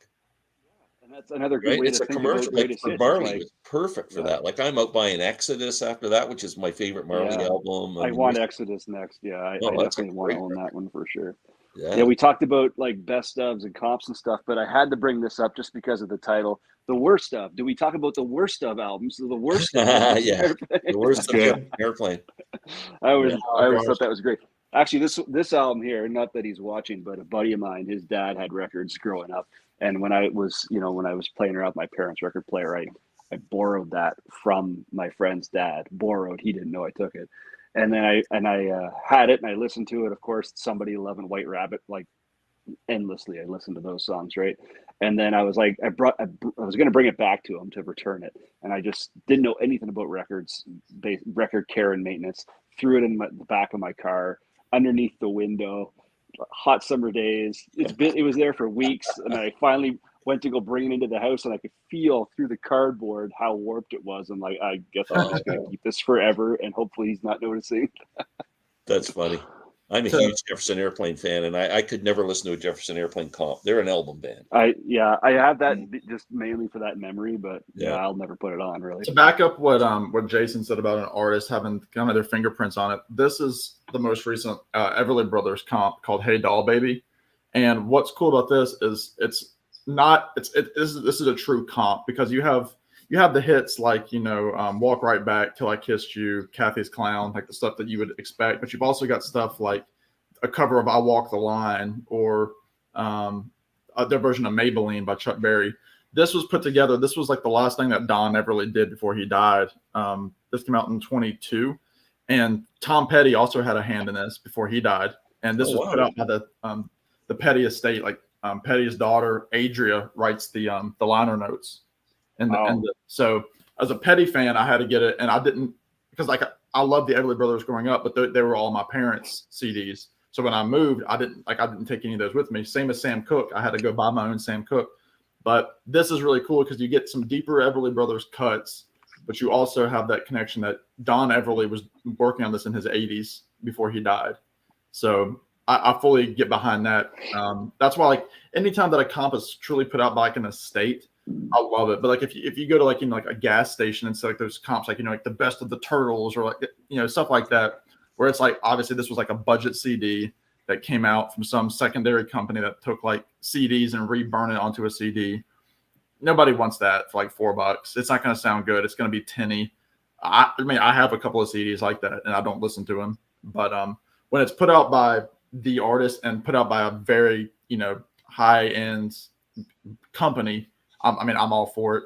The other thing with that, so I mean, for me, I've got to bring up the Monkees. I mean, that's kind of, my little thing here. That's kind of a play on the Beatles. That's a Monkees tune for those that don't know. This is how I got into the Monkees, was the Monkees' greatest hits. And this goes all the way up to like the Pull It era, like the 80s Monkees. So like they've got like Heart and Soul on here. There's only one Michael Nesmith tune. So like this is before I was really into Michael Nesmith on here. And I loved it. It had everything that you wanted by the Monkees. And then for me, like deeper cuts like Words and Valerie and D.W. Washburn, stuff like that you didn't know. This was really cool for me to have, and it was kind of chronological, a little bit in their career. But then Rhino did this thing where they were doing like a Summer of Love series. I think they did this with like, I think maybe with Janis Joplin they did one. Maybe the Airplane they did one. Maybe the Dead. I think they did one with the Dead. But it's essentially like it's a thematic comp. So it's just called Summer of Love, the Monkees. And so this is the Monkees. That's like an X-rated image of like them in the water from the movie Head. Oh wow! I've never seen that CD. It's kind of like the Monkees go psych. So it gets stuff like they have like Love Is Only Sleeping, Tapioca Tundra, Porpoise Song. But then they also have stuff from the Good Times album. Like they have Birth of an Accidental Hipster on here, the Michael Nesmith tune that was written by Noel Gallagher. So this is pretty cool. Like, but I don't know that it's necessary, but it plays like an album because it's 12 songs and they're all kind of along the psych vein, and it's not in order. Pretty cool. And you make a good point too. Of even when compiling these, there is still sequencing strategy involved, even with a comp or a greatest hits album too. Like that still plays a role, especially the ones that they don't go chronologically. Like if like okay, all right, not to take up all the time, but again, this was an early comp for me. This was a huge comp. Sounds of Summer, the Beach Boys. Yeah. This would have been like me and Alex, getting into the Beach Boys. 2003 is when this came out. But like, I mean, you've got like, it starts with California Girls from 1965, and then track 3 is Surfing Safari, which came out 2 years earlier. So it's, and then like some of their 80s stuff is in here, like Kokomo is on here, Do It Again, Get You Back, but they're all like not in any order, but it's all sequencing because it starts with California Girls, it ends with Good Vibrations, and it's 30 tracks. And then they put out a deluxe version last year with like 3 CDs with just I have that. to the 2 CD version. This plays very well, like Alex was saying. This plays so well as an album because I mean they're Beach Boys songs, like they're 2-minute songs, so it's 30 tracks, but it's maybe not even an hour of music. Yeah. So anyway, I'll get off my high horse of the show. No, that's interesting. I'm trying to think other bands they've done that with, where like they take like Monkey Psych, like they've done. There's other bands that have done that kind of thing too, where they take. Well, the Birds do Dylan with their music, and the Birds do Dylan was a big one. Yeah, remember that it's like all the Birds Dylan covers. Oh, that's right. Yeah, there's quite a few people that did like do Dylan. I think did Odetta do a Dylan album too? Yes. Or Glenn, how about Tony Rice does Gordon Lightfoot? That's a great song. That's a great one. Yeah, and that was a comp because they were all songs, Gordon Lightfoot songs he did on other albums. Yeah, it started like in the 70s and went all the way up to like whatever the present day was, the 80s at that point. I got to see Odetta. You mentioned Odetta. I got to see her play. God almighty, Glenn. Yeah. That's so cool. In the 70s, actually. She was such an amazing woman, too. Like, I was working at a hell of a stage presence. So I got to be backstage, too. And she was there, and but she had this most beautiful smile. Like, when you walked near her, she just smiled, and it lit up the world. Like, she was just really incredible. Oh, wow. Yeah, I got to see her. I got to see Elizabeth Cotton. There's Dave Van Ronk. You saw Dave Van Ronk? Yeah. Wow. I definitely need an album. Tom Paxton. Yeah. Wow. Sam was making this point of some of these more creative sort of comps. I will say I think that's something that I wasn't really interested in at first, but I've opened up a little bit more to is some of the Record Store Day releases that they do, where they do things like that. It's not necessarily in the same vein, but I picked it up last year and I regret not picking them up in previous years. But last year was the first year I picked up one of the Nuggets compilation box sets. Yeah. And I think this one was like garage psych kind of stuff from like whatever it was, like 65 to 68. Yeah. I really wanted that. It's like 5 LPs, I think. And I'm like, this is incredible. But they're all, and the reason that was so great for me was for a number of reasons. It's like, these are all 80% of these bands I'm completely unfamiliar with. Finding the actual studio albums that these songs belongs to is really difficult. And so I think like Nuggets was one of the original sort of they do Nuggets are great ones. When they were doing those in the 70s. They were fantastic. Like they've done a lot of good ones. Yeah. Wow. Well, even Steven Wilson last year put out the one called was it Intrigue? Intrigue, yeah. I got that one. Incredible. Yeah.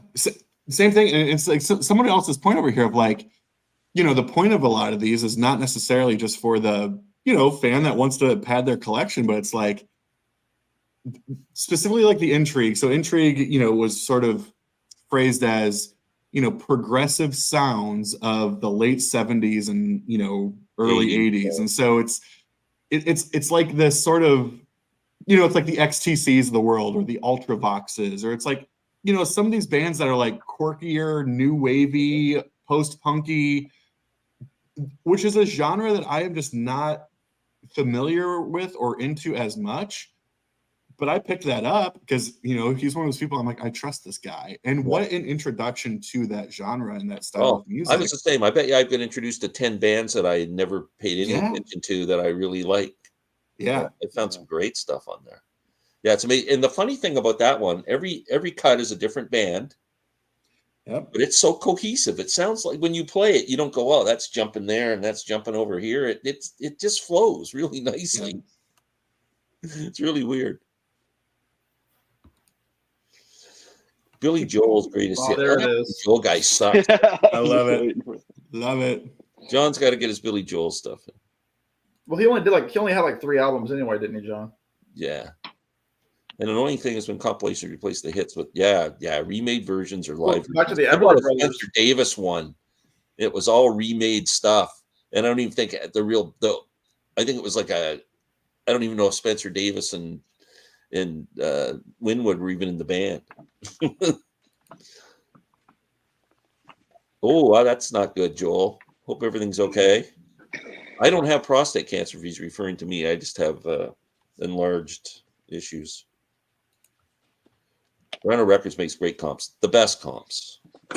Yeah, both of those Monkeys albums were Rhinos, about 15 years apart. Yeah, see, I think that's what we were saying. Like it could just be a good sales tool to get you interested in a band. Hopefully, that's what it is. Wyoming Dave, how's it going, Dave? Hey, Dave. Dave. Hey, Jason. Endless Summer got me interested in the Beach Boys when I was a kid. Yeah. Oh, how dare you watch the Jazz Bums? We're just normal bums. There are there's room for everyone. I said earlier that they were a bunch of losers who won. I was just kidding. I love those guys. Just in case anybody goes back. Glenn's going to be the latest drama in the VC. Oh my God! Rachel's ghost tomorrow is going to chew you out. Yeah. So I was just kidding. Just kidding. What are your thoughts on the Beatles comp, a collection of Beatles oldies? I have never heard that. I've seen it many times, but I don't need to get it. Yeah. Dang, Glenn, I didn't think Elizabeth Cotton played live all that much in her career. Yeah. Yeah, she played festivals. Till makes it all the more special that Glenn saw her. She was like in her 80s, I'm sure.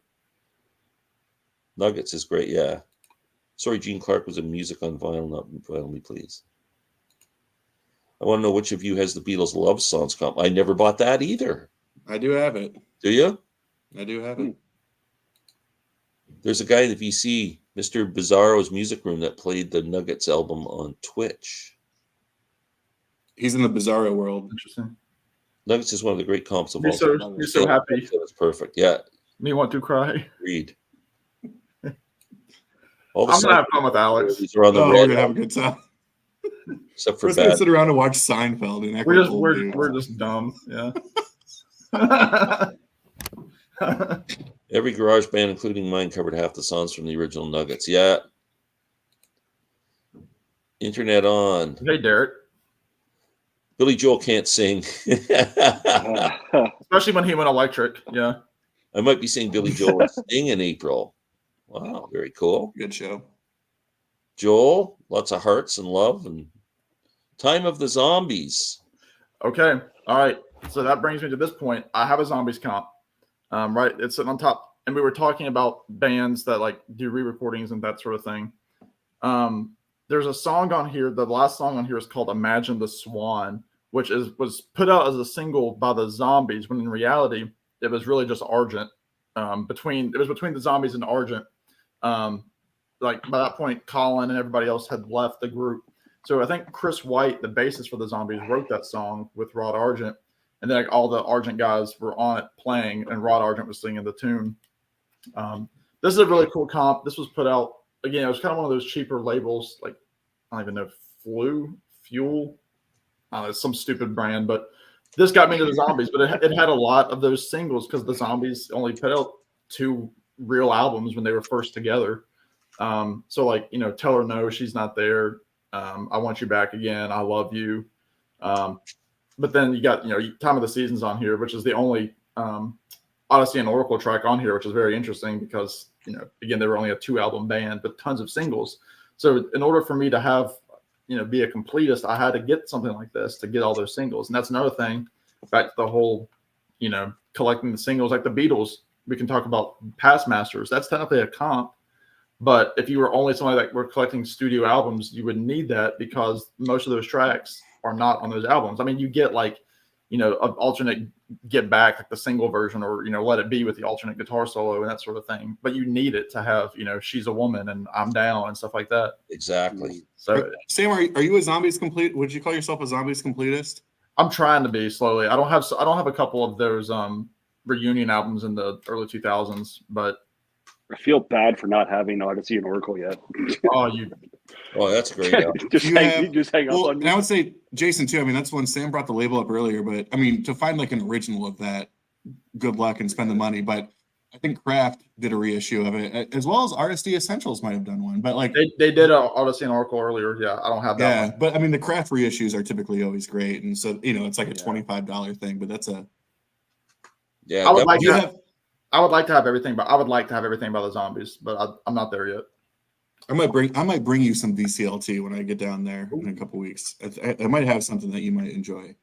I picked up. Well, I went to see Steve Hackett from Genesis at Massey Hall a few weeks ago, and then that same day, I happened to be in a used record store, and I used, like, I know he does all the live albums where he does all the Genesis stuff, but I didn't know there was an actual studio album he did where he did a whole Genesis album with all guest artists. And Colin give me a starting point of Genesis. From the Zombies, he sings on probably 3 or 4 of the tracks. It's pretty cool. Well, tell me where to start with Genesis. Don't ask Glenn. Jason, are you like a progressive rock fan, or are you more of like a? I would say I'm willing to take a dive into Genesis. Well, so Genesis has two, you could argue 3 very distinct periods. That's right. So this is why it's confusing. Yes. Yes, and so you have like the prog era with Peter Gabriel, which the prog nerds, except for Glenn, love. Like, we hold those in very, very, very high esteem. I mean, is the Peter Gabriel period the one that most people associate when they think of Genesis then? No. Most people, so it's funny because Peter Gabriel leaves Genesis in the mid-70s. He goes solo, and then people become a big Peter Gabriel solo fan, and they're like, wait, he was in Genesis? Meanwhile, Genesis goes on after Peter Gabriel left. They released 2 records with Steve Hackett, which are both great, and they have Phil Collins singing on them. But again, they're still within that progressive, no hits, 0 hits. And I'm seeing Mazzy's comment because I'm a huge Peter Gabriel, like, that fan, but I'm also a progressive rock guy. But Genesis blew up as essentially a pop band in the 80s. And so if that's more your stuff, if you're a fan of Phil Collins solo material, you'll love that 80s Genesis stuff. So I want the earliest stuff. I think that I need to experience that as the records I would argue you would want to find is Trespass, Nursery Crime, Foxtrot, Selling England by the Pound, Lamb Lies Down on Broadway. Those are the 5 with Gabriel. I guess the 6 was Listen to Lamb last, because those are the 5. And then the 2 after Lamb, Wind and Wuthering and Trick of the Tail, are both really, really strong. Again, great records. They just have Phil singing on them, but they're not pop records. They're essentially the same type of music. And then so what happened then is Steve Hackett, who Glenn's talking about, who's an amazing guitarist, he leaves. And then Michael Rutherford, who's a bass player, decides he's going to play guitar. And then that's when they became a pop band. And so that's I do the like thing. Those albums, though. I know Mazzy here is saying skip the Phil crap. But I like those records. I like the Phil stuff. Me too. And again, I mean, that's the thing. And that's why I was asking Jason of, like, and I will say too, like, I think personally, Jason, a great place, if you can find it because it's a cheap record typically, I think a great place to start with Genesis is Duke. Because Duke, to me, is the perfect middle ground between some of the older progressive type complexity stuff and then what they would become, which was much more commercial. Duke's a great record, but it's not Invisible Touch. Like, if you go and buy Invisible Touch, we're not friends anymore. And so, like, leave Invisible Touch and I Can't Dance and all that stuff over there. I would say Duke is a perfect place to start, and anything before Duke. I think I love it. Oh man, this is exciting. I will go one further because I've never listened to a full Genesis album. I don't ever really plan to, but I would be okay with saying that the song "Invisible Touch" is in my top 100 favorite songs of all time. Like, I would be more than Mazzy's having a heart attack here as he's watching this. We're just trying to take Mazzy out of the BC so we can pick up his stuff. I don't know. You know what? I think Genesis doesn't have enough balls in their music. Like, it's too. Like, when I listen to Steve Hackett play those songs, he brings them to life, and there's a lot more, like, heavy guitar in them, which is funny, Glenn, because I mean, truthfully, that's why he left. I mean, the big Genesis fans, we love Steve Hackett, but the drama behind the scenes was that Tony Banks was so he wouldn't let him shine on these records. Yeah. I mean, for all those records, Steve Hackett was just like a beast ready to be let out of the cage. And it was so like, Jason, it is a little bit more. Those records, they're missing that for me. Yeah. I hear there's something missing. Now, I will say a little Easter egg for a video I might be posting soon. This is one of the greatest album covers of all time. This is Nursery Crime. I mean, she's playing croquet with a bunch of friggin' heads. Oh, that's very Halloween-like, isn't it? Yeah. Oh, absolutely. Paul Whitehead, who did those first, I think, or not the first, but he did like a number of those records. Yeah. I don't know, Genesis is an interesting. It's just interesting, but I'm telling you, the Steve Hackett. I say you start with a Steve Hackett album. Get one of the live Steve Hackett albums. They're incredible. I'm so glad I asked this question.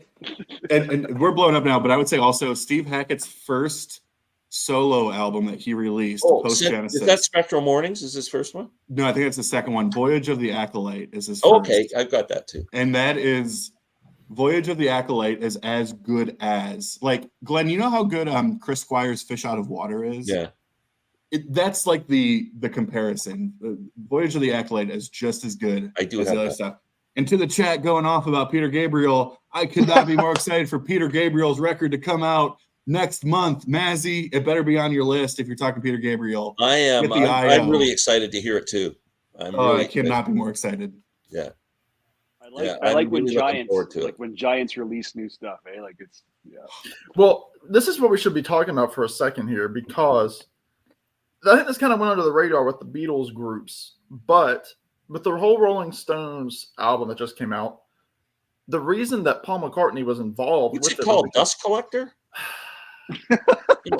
That's what they called you, Glenn. Dust Collector? Glenn, you're going to hear that Sam's nickname.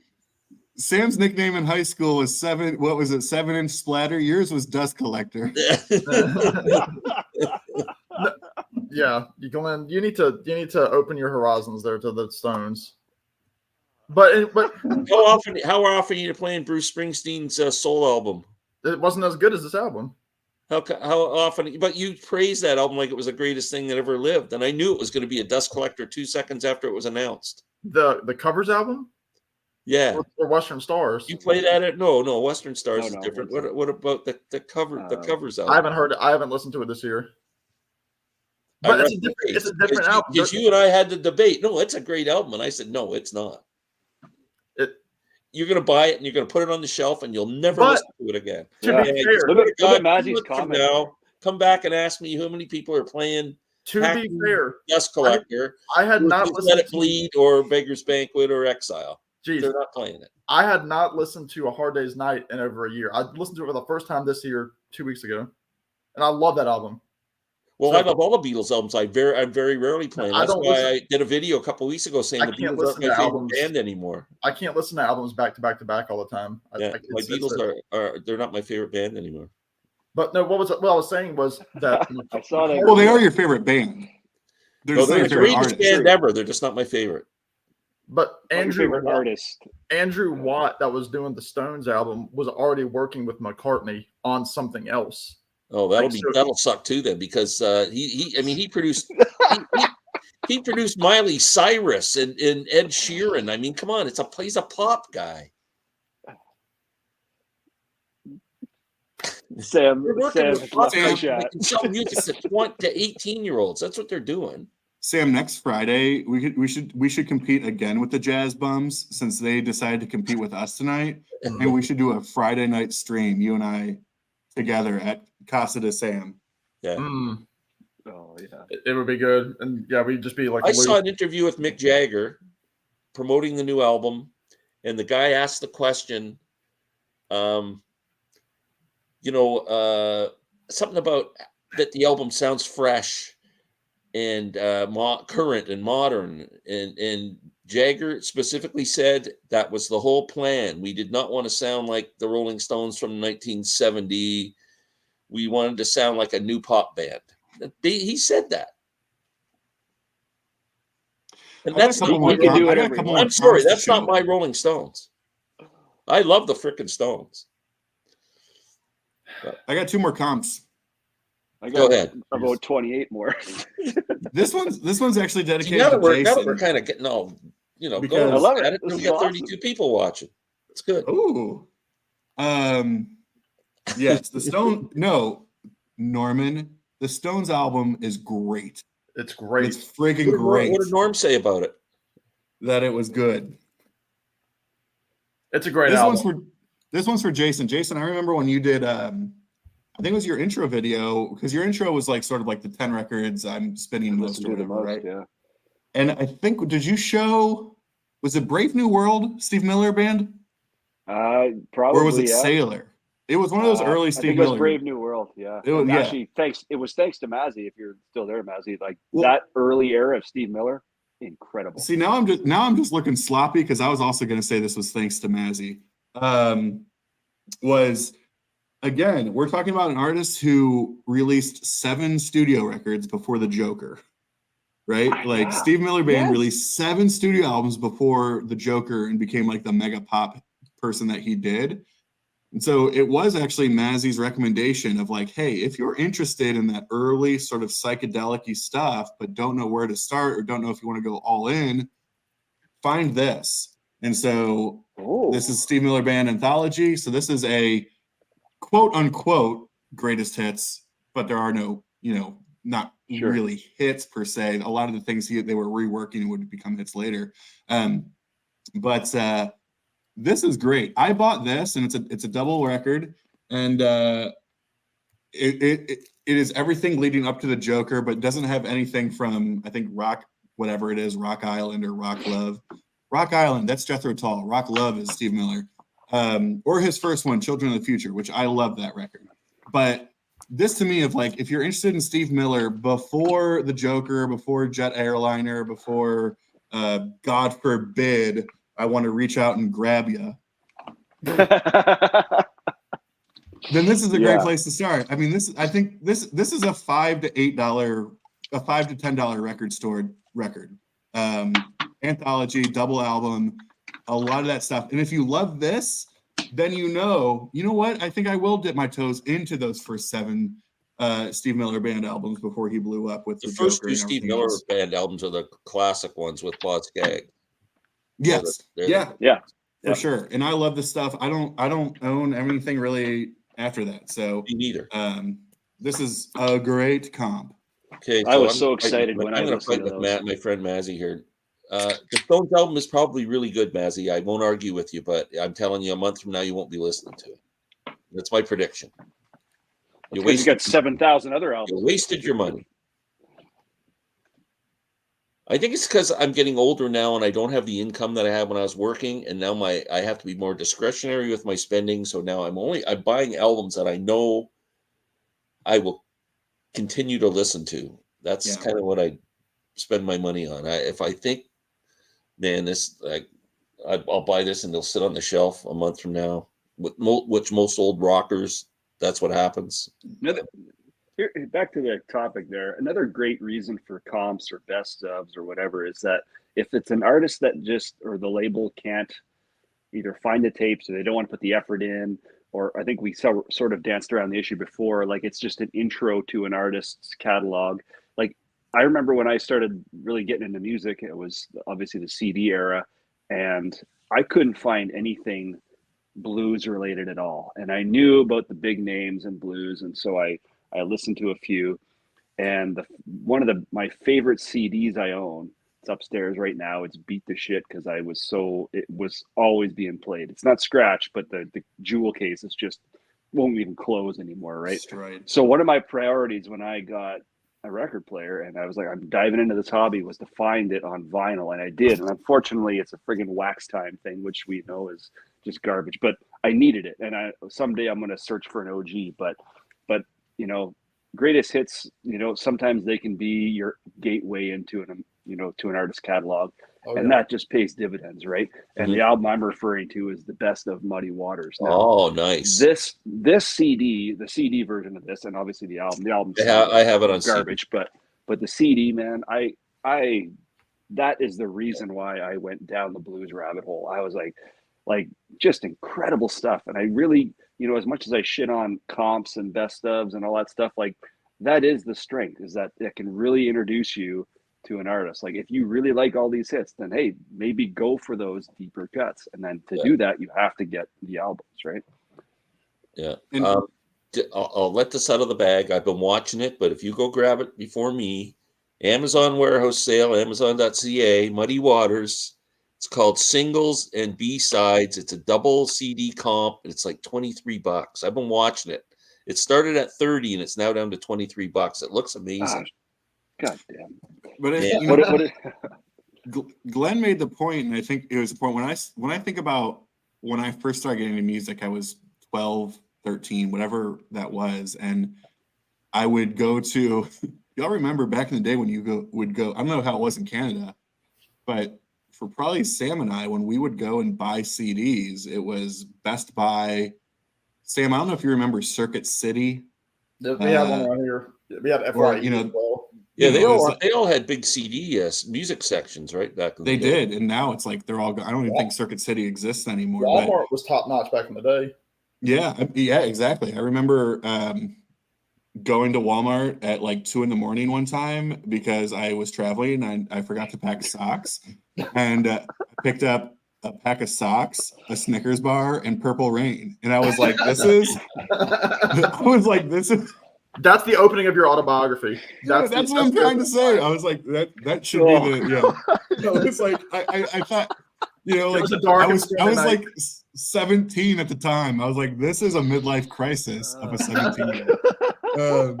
But it's like I was on like an allowance, right? Like you were given like whatever $10 a week, and so when you would go to the it's like our version of going to the record store.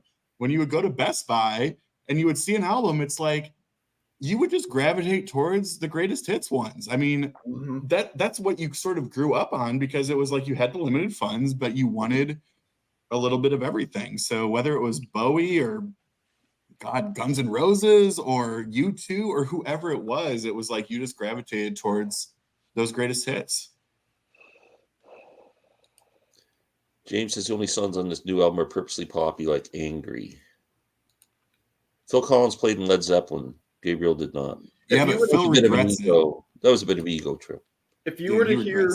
Roy says the Stones album's number 3 in the chart. So what's number 2 or number 1? Taylor Swift and Miley Cyrus. So that shows you the company that the Stones are in. Oh, gosh.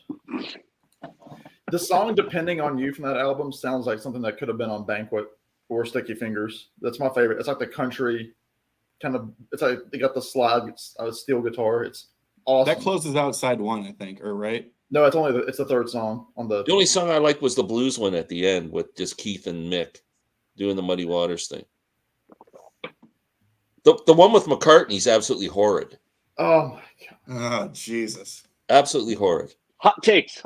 What would Concert Buddy say? Like he would have his oven mitt up here for hot takes. And the first 5 are better than on the Hit the like button. Glenn needs the money for the new Stones album. No, we don't want the likes. Glenn is bashing the this and that.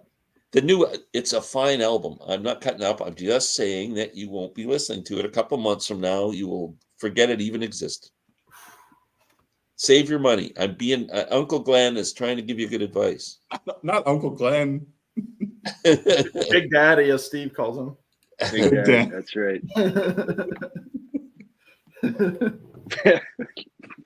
Stones released their best album since Exile, man. Oh, come on. I have that Steve Miller. It's great. Get off your lawn, Glenn. Seriously, thank you, Mazzy. I think it'll hold up later on. We'll see. I'll be the first one to come on here and apologize to everyone if that turns out to be a classic. Best of Muddy Waters is my first blues album. Yeah, it's a great comp. Best of Muddy Waters an album Brian Jones loved. Oh my God. Maslov. I got something coming up, Austin James. Jeez. What happened? I gotta go and see. What did Mazzy do? He just bought you Hackney Diamonds, essentially. Wyoming Dave's laughing his ass off. That's awesome. Oh, that's hilarious. Oh Jesus. Yeah, I think we need a little bit more to get him the Toronto Blue Jays version. $35 up here. I need more. Okay. Yeah, I need more. Glenn, do you need the Blue Jays vinyl version of it? Variant, Oh, crazy. That's hilarious. No, that's awesome. Thanks, Mazzy. Oh, That's so Mazzy, you're funny. great. I think That's your trick or treat gift from Mazzy. I'm putting that $15 towards the new Zappa box set that Oh. comes in the 17th. You're talking about non-classics. I can do that dig in there. God. Oh, that's hilarious. Thanks, Yeah, Mazzy. Glenn needs Good 4 boy. CDs of one size fits all outtakes. Yeah, I do. It's not We one size fits all. It's over I next would- station. Glenn, we've never really connected over it, but I mean, I'm a huge Zappa fan, and it's like, but I mean, his releases are like jazz releases. I mean, you buy his stuff, and it like Funky Nothingness is Yeah. feels like a brand new Zappa record. Yeah, I know. I mean, it's not just like, oh, it's a studio outtake or it's some demos here. Yeah. It's like, no, this is a full record. And if you don't like Zappa, you don't think you like Zappa, the Funky Nothingness, it's pretty much a blues album, is it not? Yeah, it's accessible. Yeah. Yeah, it's exceptional. I'm really excited for the new one. Wow, that's so funny. I just joined. This may not apply to discussion, but Glenn and the rest of the crew. Glenn, what do you think of Bob Dylan's archive release of Budokan? It's not out yet. I've never been a big fan of the Budokan album, but there's so many songs that have been unreleased. My problem is it's expensive. Up here, it's a 4 CD set and it's $190. Ooh. That's gonna hit the warehouse sales in the month after it's out. Yeah, I think you're right. What's the vinyl? If that's the CD price, what's the vinyl? Well, the vinyl's not as. I don't know if the vinyl's as extensive. I think it's like the original album plus like a best of the rest Yeah. of it. Interesting. Yeah. But I would like to own it, but not for that price. Here we go. Drake is number 2 and Blink 182 is number 1. I rest my case. The Rolling Stones are so good they can't even knock off Drake. Isn't he like a Canadian hero? They're 80 years old. A great, more recent Muddy Waters Hard Again from 77 is that is a fantastic album. That was Jason's nickname in high school. You're going to eat your words, man. LOL. No, I'm not, Roy. We'll see. Let's just keep it going, boys. I couldn't go solve the equations in the chalkboard. Hey, Right, Roy, Massey gave me another $15. No. Thanks, I man. hope It's $30. Oh, Jesus. This is too good. As he wins. All signs of structure are out the window. Don't, John John is going to be so mad he missed this. I think John needs to rethink this. Who won? I got $15. Mazzy has the Stone CD. What else can I cut My out? face is killing me. What else is coming out that I should slam? I could get rich doing this. How about the That's Beatles? right, Bob. Let's That slam the was good. Beatles. Yeah, unfortunately, Glenn, that $15 doesn't buy you the new Beatles single. No. You know, I do a weekly series called Dust Collectors of the Week. That's good. Yes. It's like the answer to the dumpster No, dives by no. Witcher. Your channel's about to be a dust collector right after the stream. Glenn.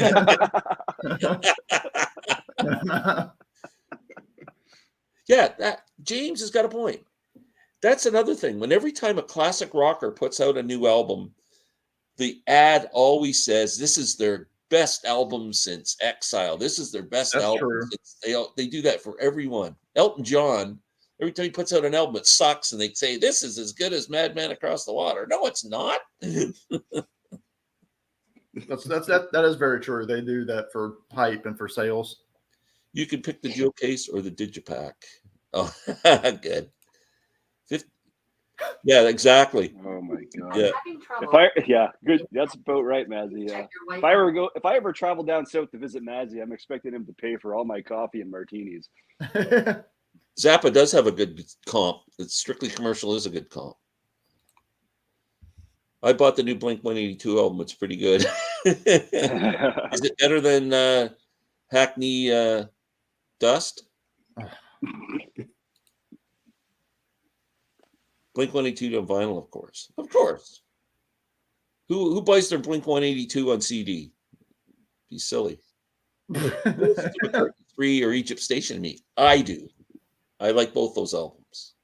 Larry just mentioned he listened to McCartney 3 the other day. I think those are really good records. And Egypt Station, I didn't really like when it first came out. I put it on and I thought, this isn't that good. And it was a grower. Wait a minute.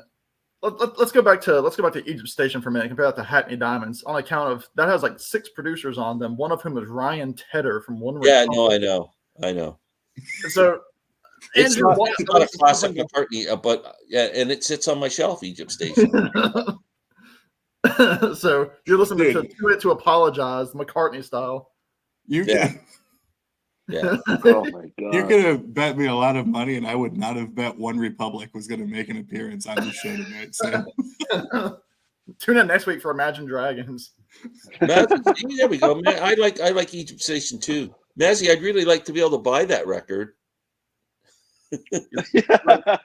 Back in Brazil, where he says Ichiban over and over again.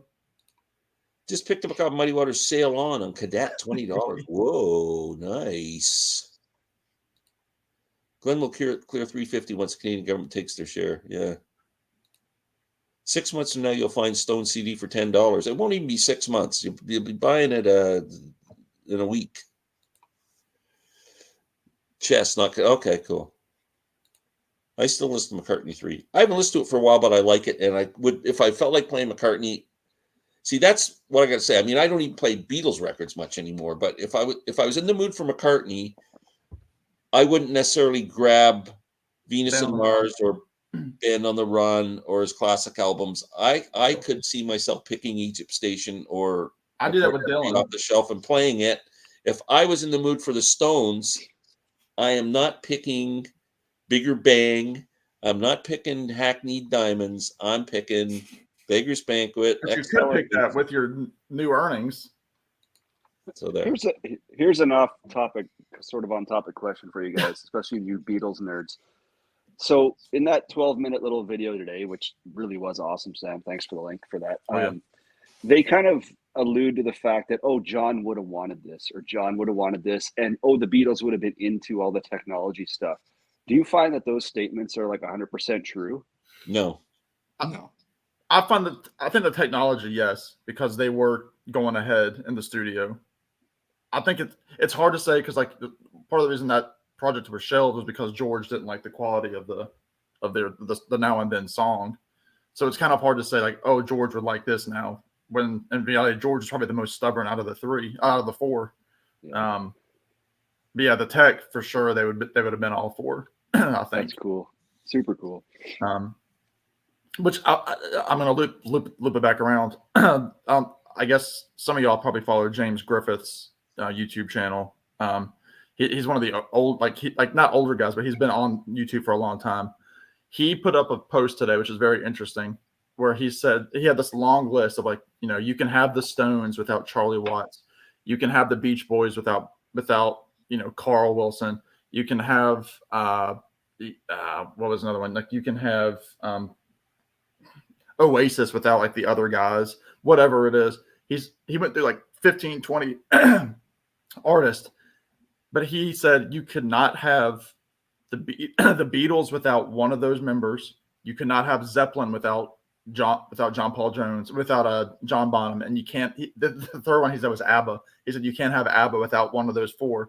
But there's a lot to say in that statement where how many of these bands are still around where you can kind of make yourself okay, like the Zombies are still touring with Rod Argent and Colin Blunstone, again, one of my favorite bands. I'm like, yeah, that's the Zombies because it's the 2 creative forces. But then there's still this thing where even if the creative force isn't there, you can still kind of see it as the band. I mean, Yes are still going on. See, I kind of like that with the Who. I don't think they should call themselves the Who without John Entwistle and. I'm okay with them calling themselves the Who.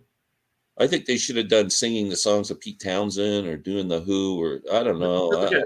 I guess in the Who Revisited or something. I mean, I'm even okay with calling Zeppelin without Bonham, but I would say as a rule, the Beatles might be the only band that you can't take one member out of the equation. Because even when they were recording as the 3, they were just calling the Threedles as a joke.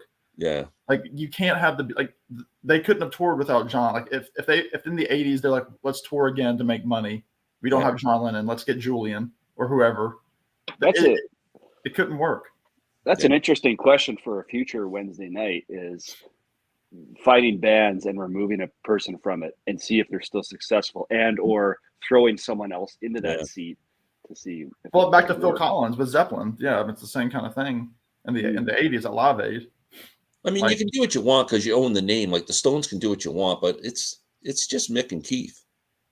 Yeah, they're the originals. Yeah. Yeah. They're kind of like they're in a Who situation, and where it's like the two original guys, the guitarist and the singer. Yeah, but even when like the Doors toured a few years ago with the guy from with the Cult, the Cult, they call it the Doors 20, whatever it was, whatever that 21st Century Doors or something like that. Yeah, which made sense. They kind of changed it, a little bit, right? To honor that was my first band, the Doors. Oh yeah, once Morrison was gone, that was it for me. But it's not even the discussion of like, should bands carry on? We've kind of talked about that, but in terms of just like looking at a band on the stage, if you saw like at the Rock and Roll Hall of Fame, it was Paul and George and Ringo. That's still not the Beatles. No. Like, even looking at them, like, oh, those are Beatles, but it's not the Beatles. Yeah, they're just members of the band. Like if I was on a subway and I saw Keith and Ronnie and Mick, I'm like, that's the Rolling Stones. But like they're missing Bill Wyman, they're missing, Charlie Watts. But I'm looking at those guys like, that's the Rolling Stones. But even if I were to see Paul and Ringo and George on the subway, I wouldn't say I saw the Beatles on the subway. So like I saw 3 of the Beatles. Yeah. So it's a weird thing that the Beatles have that nobody else really has. This good Rick mentioned Dead with Weir, and then as he said, they were Dead and Company, which makes sense. But here's the thing, though, and this is not a anti-Beatles thing. Believe me, I love them. But what's interesting, though, is that you're talking about a band that did all of these things. 7 years of recording. In 6 years? 7 years? 7 to 8 years. You know what I mean? And so it's like, well, like that's why I struggle with like the Beatles to like Stones comparisons and all those different things. It's like, like some of these bands have been creating music for 50 years. Beatles are obviously amazing, they're the best of all time. I will totally agree with all of those things, but they were around for a very, very, very short amount of time as a band. And so the chance didn't present itself like to get John Bonham or to get Keith Moon or to get all of these different things that all these bands dealt with much later. Yeah. Because they were only around for 7 years or whatever it was. Here's the classic one. Should they be called the Eagles when they're touring? It's just Don Henley. The Eagle. I'm a big Timothy Schmidt fan.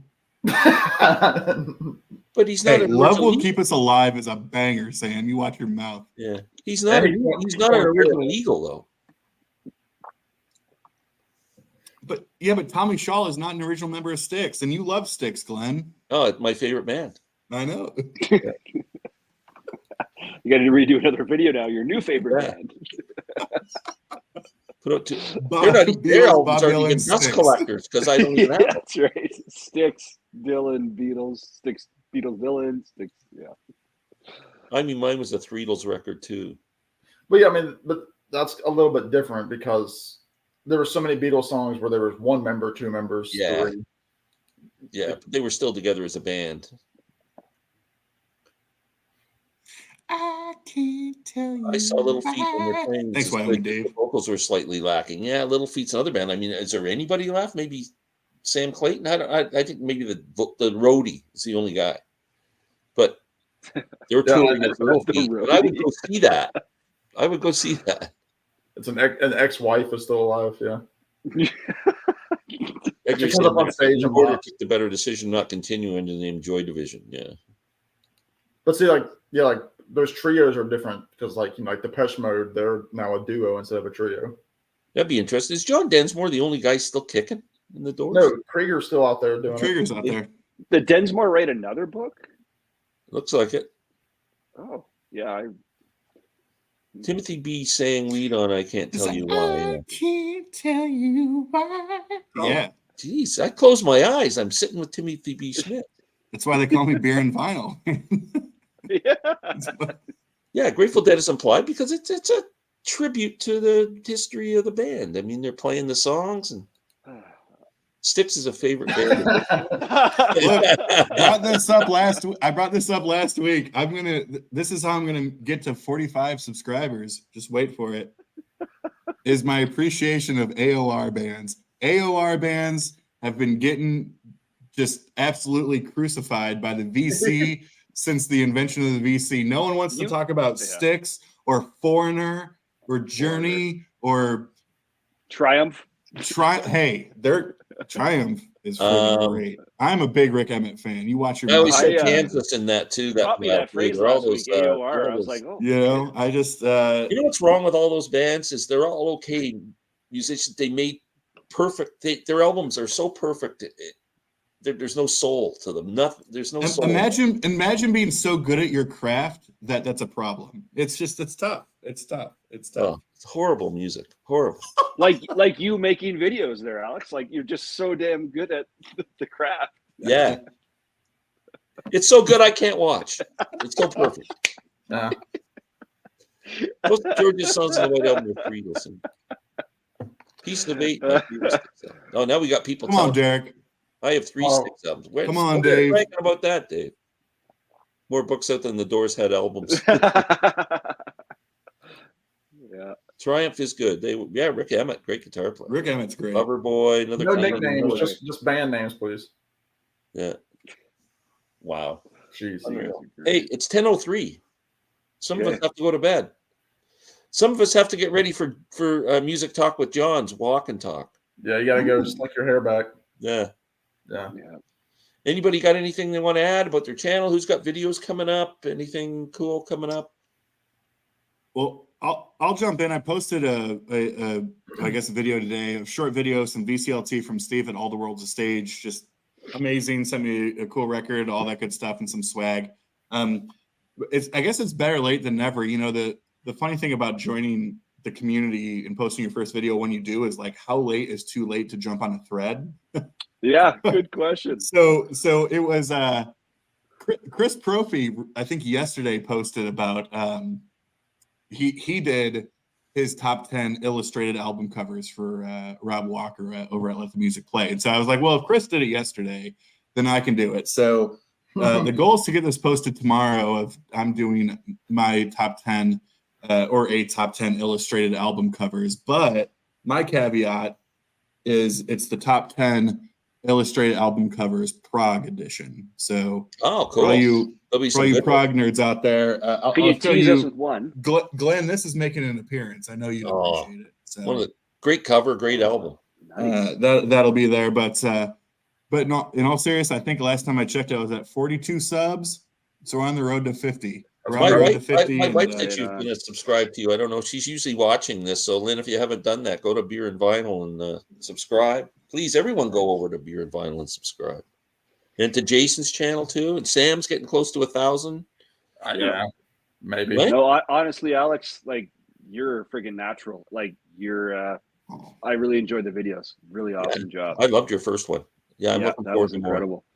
Yeah, appreciate that. Thanks, y'all. And you are welcome here every week if you want to come on with anytime. Mm-hmm. Oh, look who decided to show up to the chat at 10:05 p.m. After you just mentioned his love and yeah. Steve, Glenn wants to talk about Hey, Airbag. Hey, look who's here! It's Airbag. Oh my god! Look, it's Airbag. Steve, I do want to actually find time to talk to you about that record. I played the first LP of it. We'll find some time to touch base, but. No, thanks. I mean, I love this stuff. So seriously, I just appreciate Americans all of you. And your thanks cheap so much for all of it. Your cheap mailing rates. Doesn't it suck, Glenn? If I wanted to send Glenn a record, even in Canada, it's at least $25 to send. Well, you got to do Amazon. It's the only way to do it. It makes up for our health insurance issue down here. We save money. We save money on sending records via the mail. You all just save money on things like health. Just do what Mazzy did. Just send me $15. But that Amazon tip you gave earlier is great. If I wanted to send you something, I could via Amazon. Yeah, you can do anything on Amazon, all over the world. If you want to send somebody in the UK or, I'll piggyback off Alex. Again, I have 2 finds videos. I'll just put up CDs today. Vinyl will be out tomorrow. It's already been recorded. And then for everybody that's late to the chat, Steve, Stay tuned next weekend for potential surprise videos by a couple people on screen. We won't mention who they are, but I can't wait. There might be some meetups. There might be some fine, quality time together, and maybe taking our meals to Glenn and I's old haunts, because Glenn doesn't see me anymore, so it's fine. Oh, the best. Yeah, that man, you got to go for a calzone. I give you permission. Take him for a calzone. If I'm going to go somewhere for a calzone, you better believe it's going to be in Roanoke, Virginia. Okay? Yeah, no, that's what Glenn said. It's good, man. I'm telling you. They got a great Mexican place around the corner, I'm told, too. So it's called El Burger Kingo. Yeah. Oh, by the way, I am not available next Wednesday. I'm working, so Rob's going to have to host next week. That's another thing I should say. I will not be here the next 2 weeks. Okay. Next week I'll be seeing Alex. You better be here. So Alex, Jason, and Rob probably carry on next week. I'll be seeing. Look at this. My lovely wife, Dave, just subbed Jason and Wyoming Dave, your lovely wife. Thank you, Lynn. Very cool. But no, I'll be at Nick Lowe next Wednesday, and then the week after that I'll be at the beach. So. Oh, the beach. Wow. Yeah, in South Carolina. It's November. Just It's saying. wonderful. Like Charleston or Dirty Myrtle, Sam? No, not Myrtle. No, it's called Edisto. It's about an hour south of Charleston. It's between Savannah and Charleston. It's low country, real seafood. It's not touristy at all. It's the only way to do it. Yep. So I'll be stuffing my face with oysters and shrimp and all that. Well, that sounds good. Yeah. Wow. Well, everybody have a great night. Thanks so much, guys, and thanks everyone for watching. Great night of conversation. As soon as I leave here, I'm going to Amazon and ordering the new Stones album. Yes. Sweet. All right. Expecting a review soon. Great job, everybody. Thanks, Thanks, everybody. Alex. Thanks a lot. Take care. Cheers, y'all. Cheers.